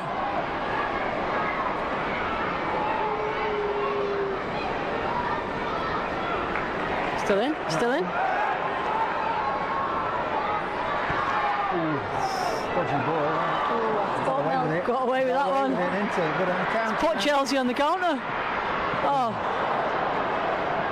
A risky crossfield ball there that United nearly intercepted, but then put Chelsea on the counter attack.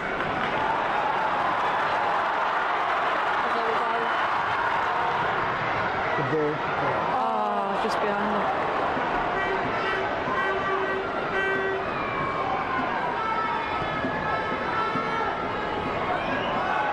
Come on then.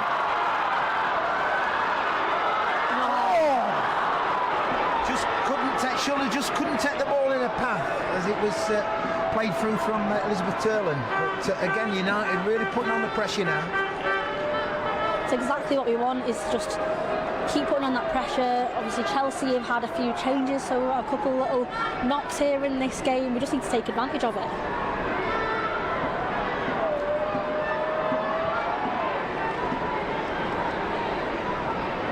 Yeah, I think getting that one goal, and even if it goes to extra time, just, you know, they've already made 3 subs and they've only got 5 on the bench. That can make a massive difference.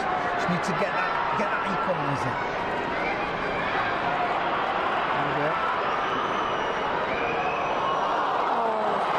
There was a chance there for Chelsea. Yeah, we had a good view of that one, didn't we? Straight down the throat of Fallon Joyce from Lauren James. No problems for Fallon.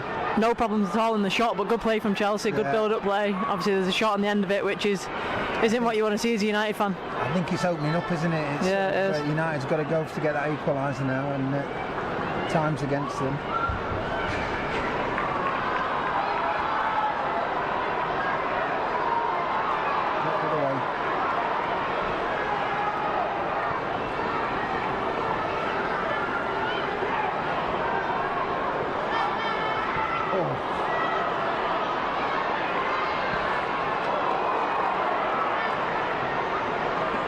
Schuller's definitely had an impact on this game. She's just not quite got the run of the ball on 2 or 3 occasions, but she's definitely made her mark on this game.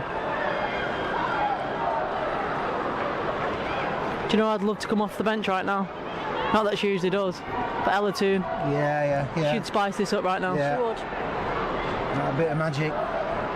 It's a huge shame that Ella is injured, so yeah, if You guys at home don't know Ella Toon has still got an injury right now, but you are right, it's that type of character you want, don't you? Yeah. You say spice it up a bit, she, in quite a northern saying, she wouldn't give one. Yeah. And she's hit some crackers from outside the box as well, you know. The one in the cup final was an absolute worldie. And she knows how to score goals in big games, doesn't she? But, hopefully wish Ella well, and hopefully she's back on the pitch soon. We do. She certainly is a player that knows about finals, that's for sure. Quite a few good ones if you haven't seen already.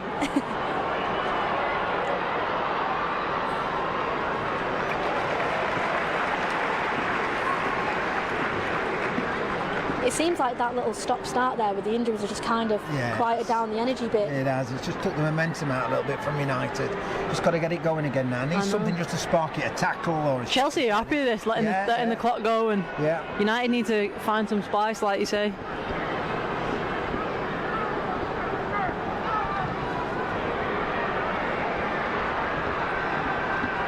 Over the years, it's a Chelsea performance, isn't it? You know, they get 1-0, they get their heads in front, and they're quite happy shutting the game down. Corner to Chelsea now. Yeah, let us know in the chat what your thoughts are, where you're watching. We've already had favourite chocolate bar. We'll have absolutely anything in this chat. We've actually got Rebecca said, we've just seen you guys on BBC. Yeah, apparently they're just showing us on the bead. That's nice. Say that again? Apparently on BBC they're just showing us. Oh, amazing. So yeah, thank you very much. What do they call it? 15 minutes of fame? There you go. 15 seconds. I wonder if that was when you were hitting us with the umbrella. Yeah.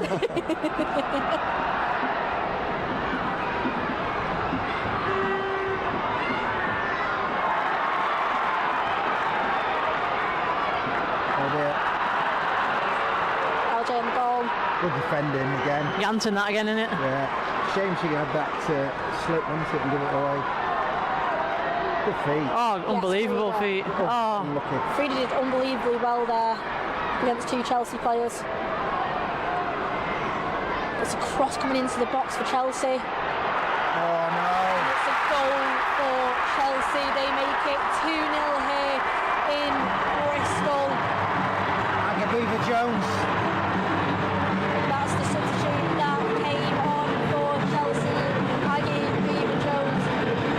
You can hear the roar from the Chelsea fans there.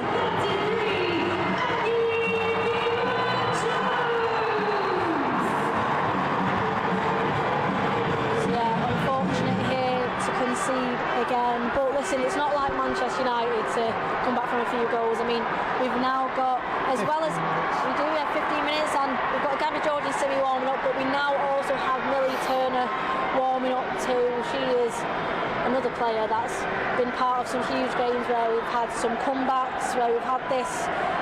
Abby, in this moment, if you're a player, what are you thinking right now? You've just got to dig deep. It's a terrible time to concede, I'm not going to lie. You're already chasing the game, but obviously now you've got to score 2-3 now minimum, so yeah, they've just got to dig together now. We always say with this big one family, one team and all that, well, come on, show us. Give us that extra 10% that you've all got in that locker, because your team needs you right now and you've got to pull something out. Jess Parks, come alive, come on, give us something. They've put Mallard onto the left-hand side now as well. Looks like they've swapped her and Jess Park over now. Jess gone to the right-hand side. So I think as Abby was saying, we've got to get the players with a spark like Jess on the ball. We've not quite got her on the ball this half. I am intrigued, as you said, to see how Mel and Frida work together here on the left. I mean, they work so well together, especially with the attacking threat that they both offer. And even just that little flair that they both have, I mean, that together could be a dangerous duo. Yeah, the response is vital now for the next 5 minutes. Next goal's got to be a United goal. Has to be.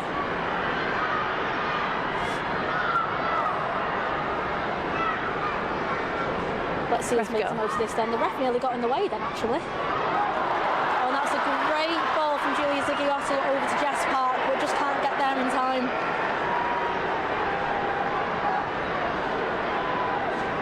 you what, we're looking for a bright spark, but maybe you're right there, Glenn, especially Mel swapping sides with Jess Park. Maybe that's the energy that we needed. Yeah. The fans are doing their bit anyway, trying to get them going.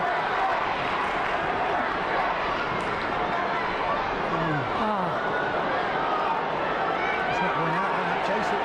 It's going out. The ref, it went out.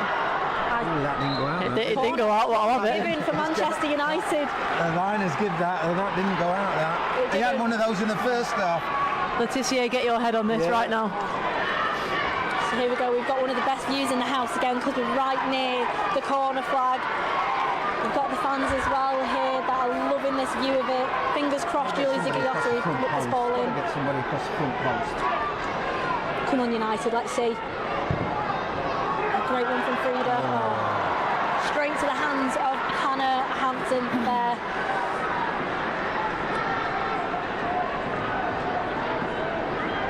We've got Jess and Mel that have swapped sides again. Yeah.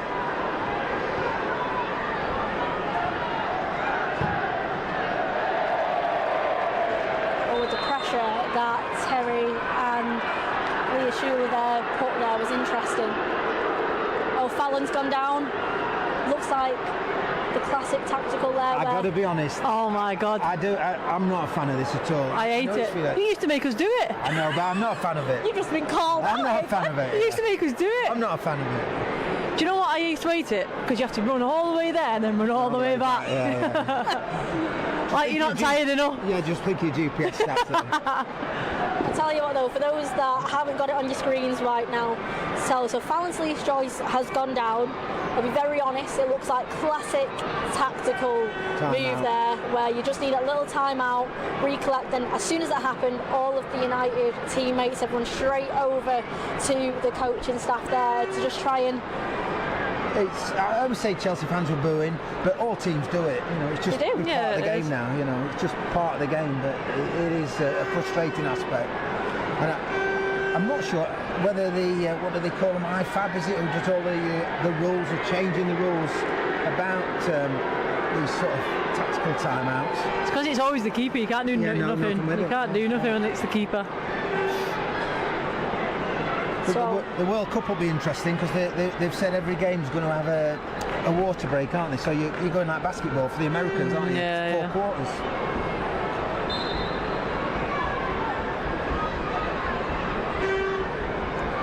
So yeah, let's see if what was said all together as a group, then when they decided to have a little regroup, is going to do the trick for us. Well, that was a great pass in.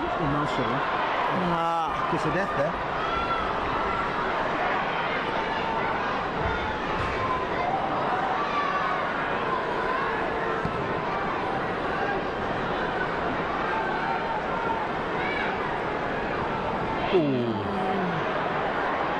Good brave header.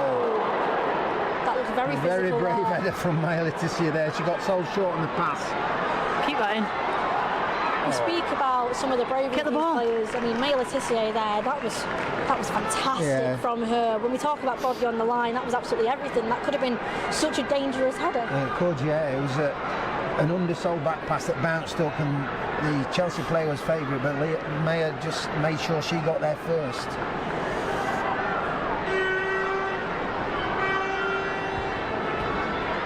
And ball. Have it. Have it.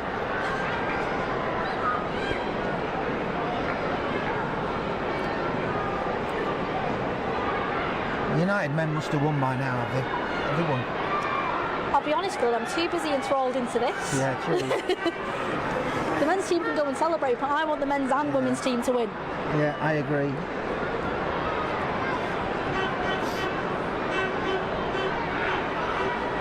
We've got Rebecca Jarvis saying, come on United. We've got Yellow 6789 saying, come on. We've got Pereira saying, let's go United. We've got this, I still believe. And yeah, we're in the 83rd minute of this game now. It's 2-0 to Chelsea. So there's going to be a bit of stoppage as well, because there's been a few substitutions. There's been that stoppage there. There could be lots of stoppage. Goal celebrations.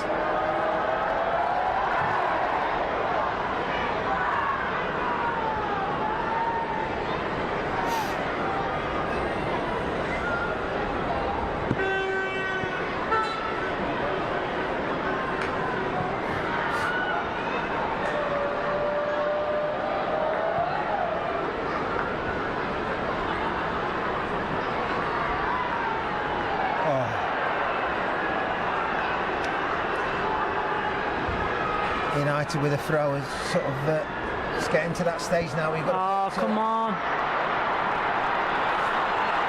And Chelsea on the attack again. Great save. Great save from Fallon George there. United, I don't know why they keep rushing the throw-ins. It's put them in danger a couple of times now. Just let your fullbacks take your throw-ins. Don't understand.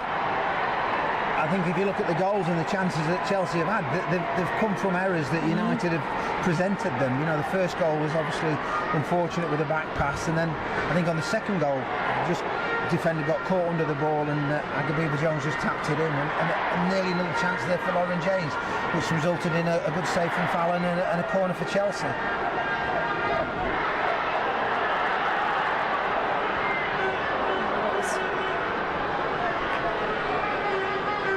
The danger again there. Manchester United a little bit backs against the wall at present on the corners. United just need that spark now.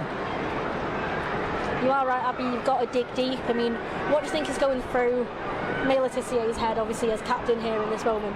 It's so hard to balance this feeling and this emotion that you have right now as a player, because you're in a cup final and you're 2-0 down and you've got 5 minutes left. Time's not on your side at the moment, and it's not just a one-person battle. You need all 11 of you to dig in, 12 of you with the crowd. But it's in unison at the same time. Yeah, 100%. How much do you all want it?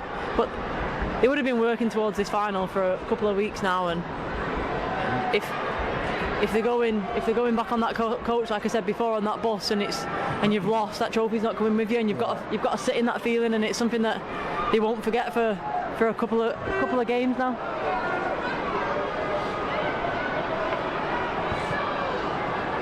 I think the other thing as well, isn't it, is actually if it stays like this, you've got to stay on the pitch and you've got to watch them pick up the trophy. There's nothing worse to see that. Nothing worse than actually see the opposition stand there and lift the trophy. Substitutions for Manchester United leaving the field. Here we go. So it's a substitution for United, as you can hear with the announcement there. Julia Zigliotti is off. Simi is on.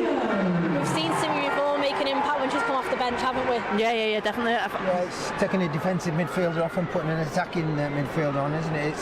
It's all or nothing now from United. They've got to go for it. They have to. Oh, a bit of discussion there. Oh, the Chelsea manager's not very happy with the fourth official. He was putting the board up for a Chelsea change, and she didn't want it to come on yet. Well, let's take some advantage. Oh, Fallon there legging it as well.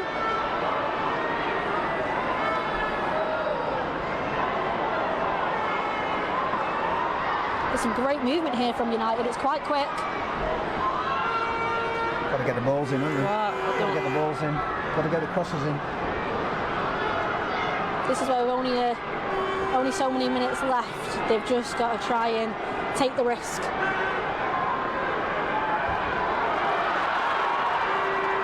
See, Chelsea, that's just playing straight into Chelsea's hands. They want you to play down the middle. United have actually got to get the ball wide and get the crosses in. They've got the bodies there. They're just putting the bodies on it.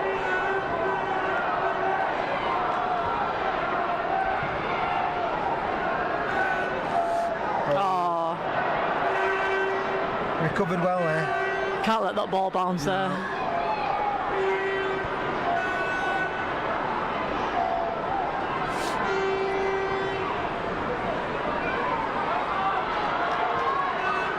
Jess Park still in possession for Manchester United.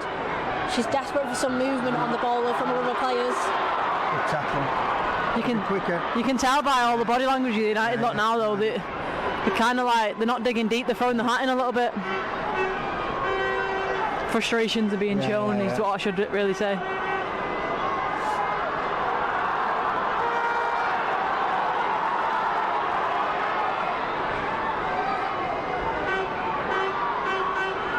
Good ball. Lucy Bonzo. To be fair to Shuller, she's come on and really given it a good go, but it's just not quite fallen to United in the penalty box in the second half at all.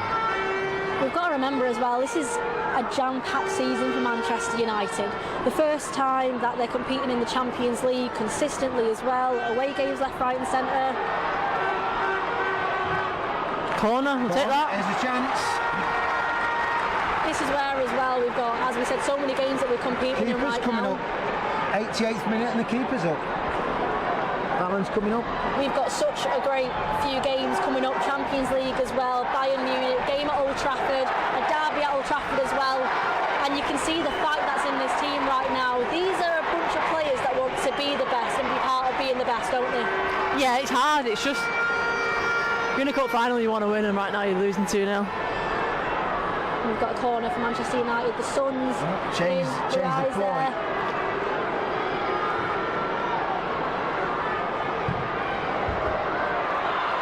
Oh, you've got to at least head that back across.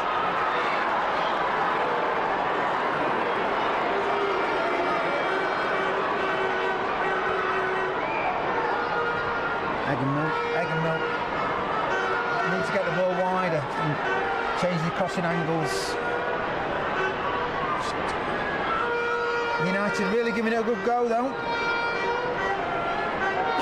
Excuse me. It's what we said, it's in the DNA, isn't it?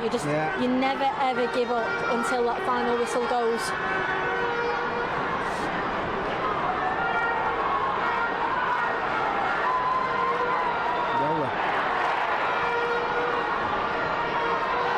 Another cross into the box here. Seconds. Get your shot away. Here we go, eh? I'll take that. Time here. Bit of the old Fergie time. Abby called it. Plenty of stoppage time. Hey, ref. Go to United, 8 minutes. Lifted the crowd as well, which is what you need at this point. That's something you can always rely on, is the away support for Manchester United to make sure that they inject the energy into this team. So Lauren James is coming off for Alexia Potter. This is the 91st minute. As you can tell, United fans delighted with that. It's so funny, isn't it? You know, Chelsea fans stood up and applauding Lauren James, and United fans giving her the boo.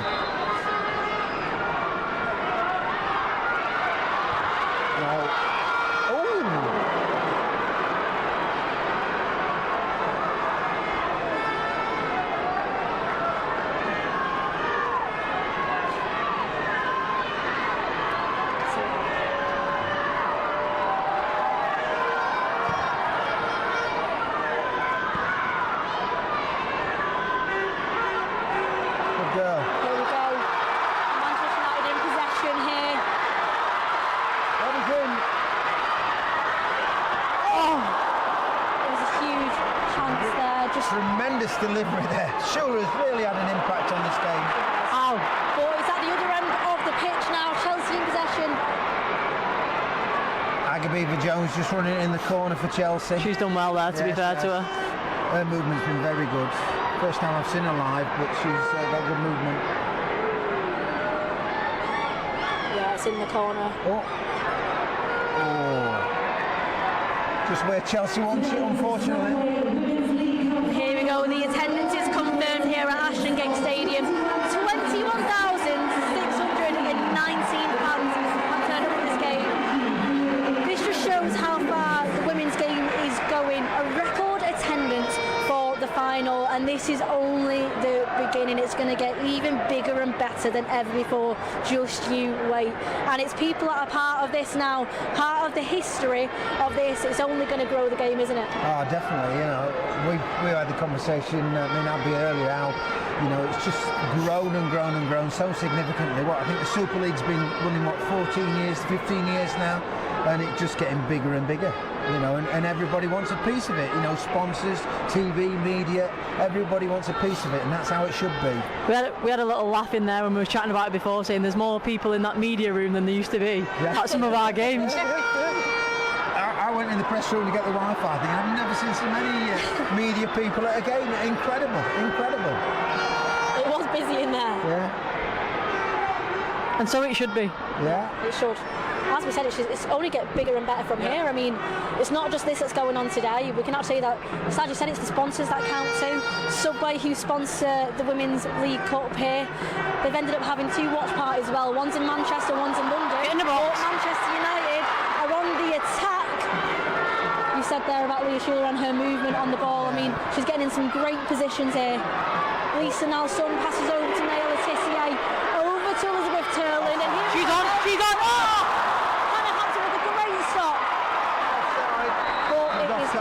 just waiting. Offside. You could see the referee's assistant was thinking, I'm having my moment of glory here. Well, I wish she would be quiet, to be honest. It did look clearly that she was offside, but again, nice intricate play, nice and quick from United there. Just a shame that Melvin got herself offside there. We've got 4 minutes left to play, and if you weren't sure about Manchester United's DNA, just look at that, because they seriously are still fighting. Scoreline so far is 2-0 to Chelsea in this Subway League Cup final, but still plenty of opportunities that Manchester United are trying to create. We've got Benji3 saying, come on Manchester United. Simone Giovando says, come on United. Loved that bit. Rebecca and Jarvis is really proud of the performance that they're showing so far.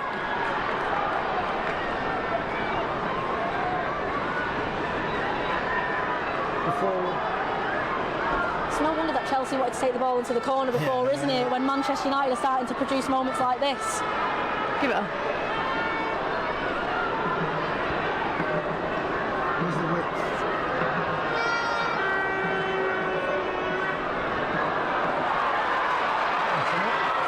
Simi's in the box now. Has a pot, but ends up getting a corner for Manchester United. Keeper's getting high-speed runs in from box to box now, Jesus. GPS will be up today. We've got Fallon Joyce in the box.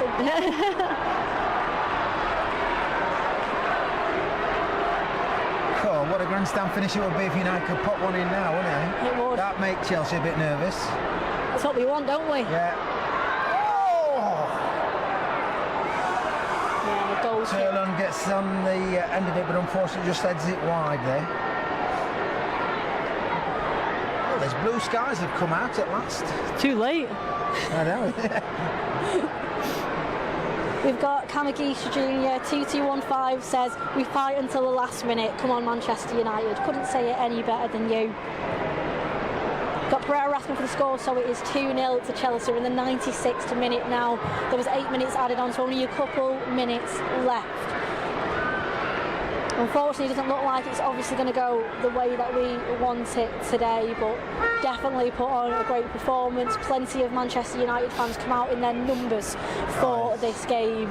The turnout, I was just so impressed with the turnout from the United fans.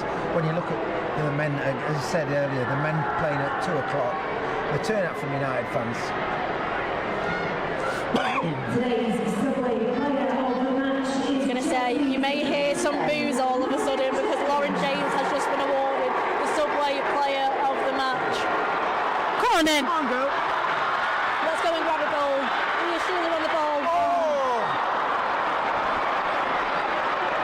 Still in. Yes, Park's got it. Still in. Naila Tissy on the ball now. She's had a different impact, hasn't she? That's for sure. I tell you what, that's going to be a lot of thinking time for Mark Skinner to have now about her, especially over the next few weeks and how he utilises her. Yeah, well, they've got 3 game weeks coming up as well, haven't they? You know, I mean, Turlin's done really well. Oh, good. How's that going? Yeah, Turlin's done well, but like I say, 3 game weeks have got to look to manage the minutes of the players. Getting Jade Riviera back and getting 60 minutes in the tank is good. Hopefully Ella Toon will be coming back for at least a second leg of the Champions League. For me, United have definitely missed her today. Yeah. Obviously, the likes of her and Leah Galton, it's half your strike force, but yeah, United today, they've given it everything, but you've got to give it Chelsea. They have been the better side. Yeah. And I don't think you can argue with the player of the match. Lauren James, you know, those moments that she brings in, and you can't argue with that. I think from a United perspective, we just needed to get Jess Park on the ball a little bit more. Not quite sure what her role's been with it on you know, playing wide, but we needed to get her on that ball a bit more. Like we've got her on now, making an impact.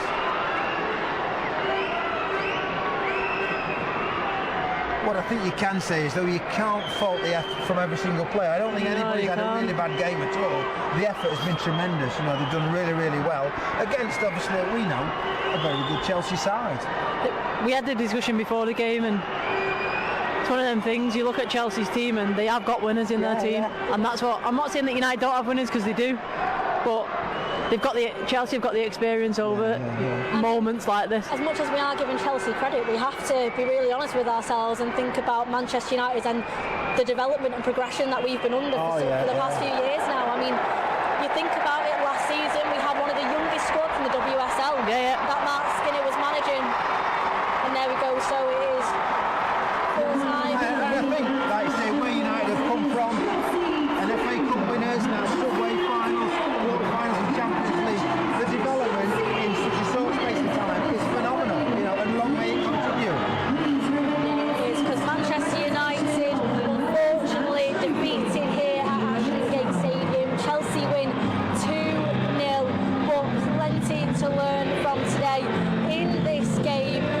When you think about this, as you said there, we are fighting to be the best, be part of the best. Champions League games coming up as well. We want as many fans there as possible. There's a game at Old Trafford coming up, that Bayern Munich game, as well as a game against Manchester City.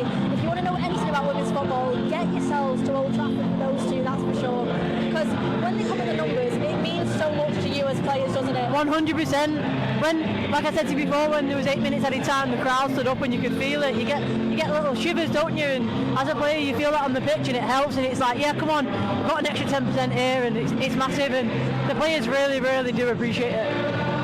So as we said, you can get those tickets now. Go onto the Manchester United website. Tickets are there for those games. As we said, Bayern Munich coming up in the Champions League, the derby as well. There's plenty of different offers there as well that's on for that derby game at Old Trafford, as well as a dedicated game to celebrate International Women's Day, because obviously that was last week and we're going to celebrate that in that moment too. But yeah, unfortunate to be defeated here by Chelsea. One thing that Mark's going to implemented is that after every single game they get themselves in the huddle, every single member of the backroom staff. We can see that happening now as well. Glenn, as you said, 3 games weeks are coming up. This is a huge last few months of the season for Manchester United. In this moment, how do you deal with the defeat? I think he's got to say, he'll be proud of the players, the commitment that they've put in. Obviously, nobody wants to lose a final, but it's another step in the development of Man United women. Quarter-finals of the Champions League, still sitting second in the WSL, City to come at Old Trafford. He's got to be proud, and he's got to say, look, this is another stepping stone in our development as a football club. You've got to use this as motivation as well. What do you want for the rest of the season? As a team, as a group, as an individual, what do you want? Because at the end of the day, they've got to watch Chelsea go pick up that trophy now, and that's something that'll stick in your stomach for a long time. Could have been me, that could have been me, but today, unfortunately for Man United, it's not. And I'd be going all out. I won't be having a beer tonight celebrating or drowning my misery. I'd be gutted. It's something that you take this now for 3-4 weeks until you get over it. But United ain't got time to do that. They've got to get over it quick on that bus journey back and sort themselves out and put themselves back on that grass on the next training session and make sure they do pick up Champions League. Hopefully they use that as the fuel that fire for the next few months of the season. As you said there, there's plenty to play for in the Champions League. We want to make sure we're in that position for next season to still compete with the very best. But yeah, that is all we have time for today on this YouTube watch along on the official Manchester United Women's channel. Glenn, it's always a pleasure to be alongside you. Thanks very much for joining me. And in the chat, give some applause for Annie McManus making a watch-along debut. It's been a pleasure. Thank you. And hopefully we get to see more of you on these as well. The fans have absolutely loved you. There's going to be loads of post-match reaction. We've got Ben Ibsen down there. He's going to be making sure we speak to the players after this game as they're just there applauding the fans there. So stay tuned on the official Manchester United app for all of that. And thank you very much, and we'll see you very soon.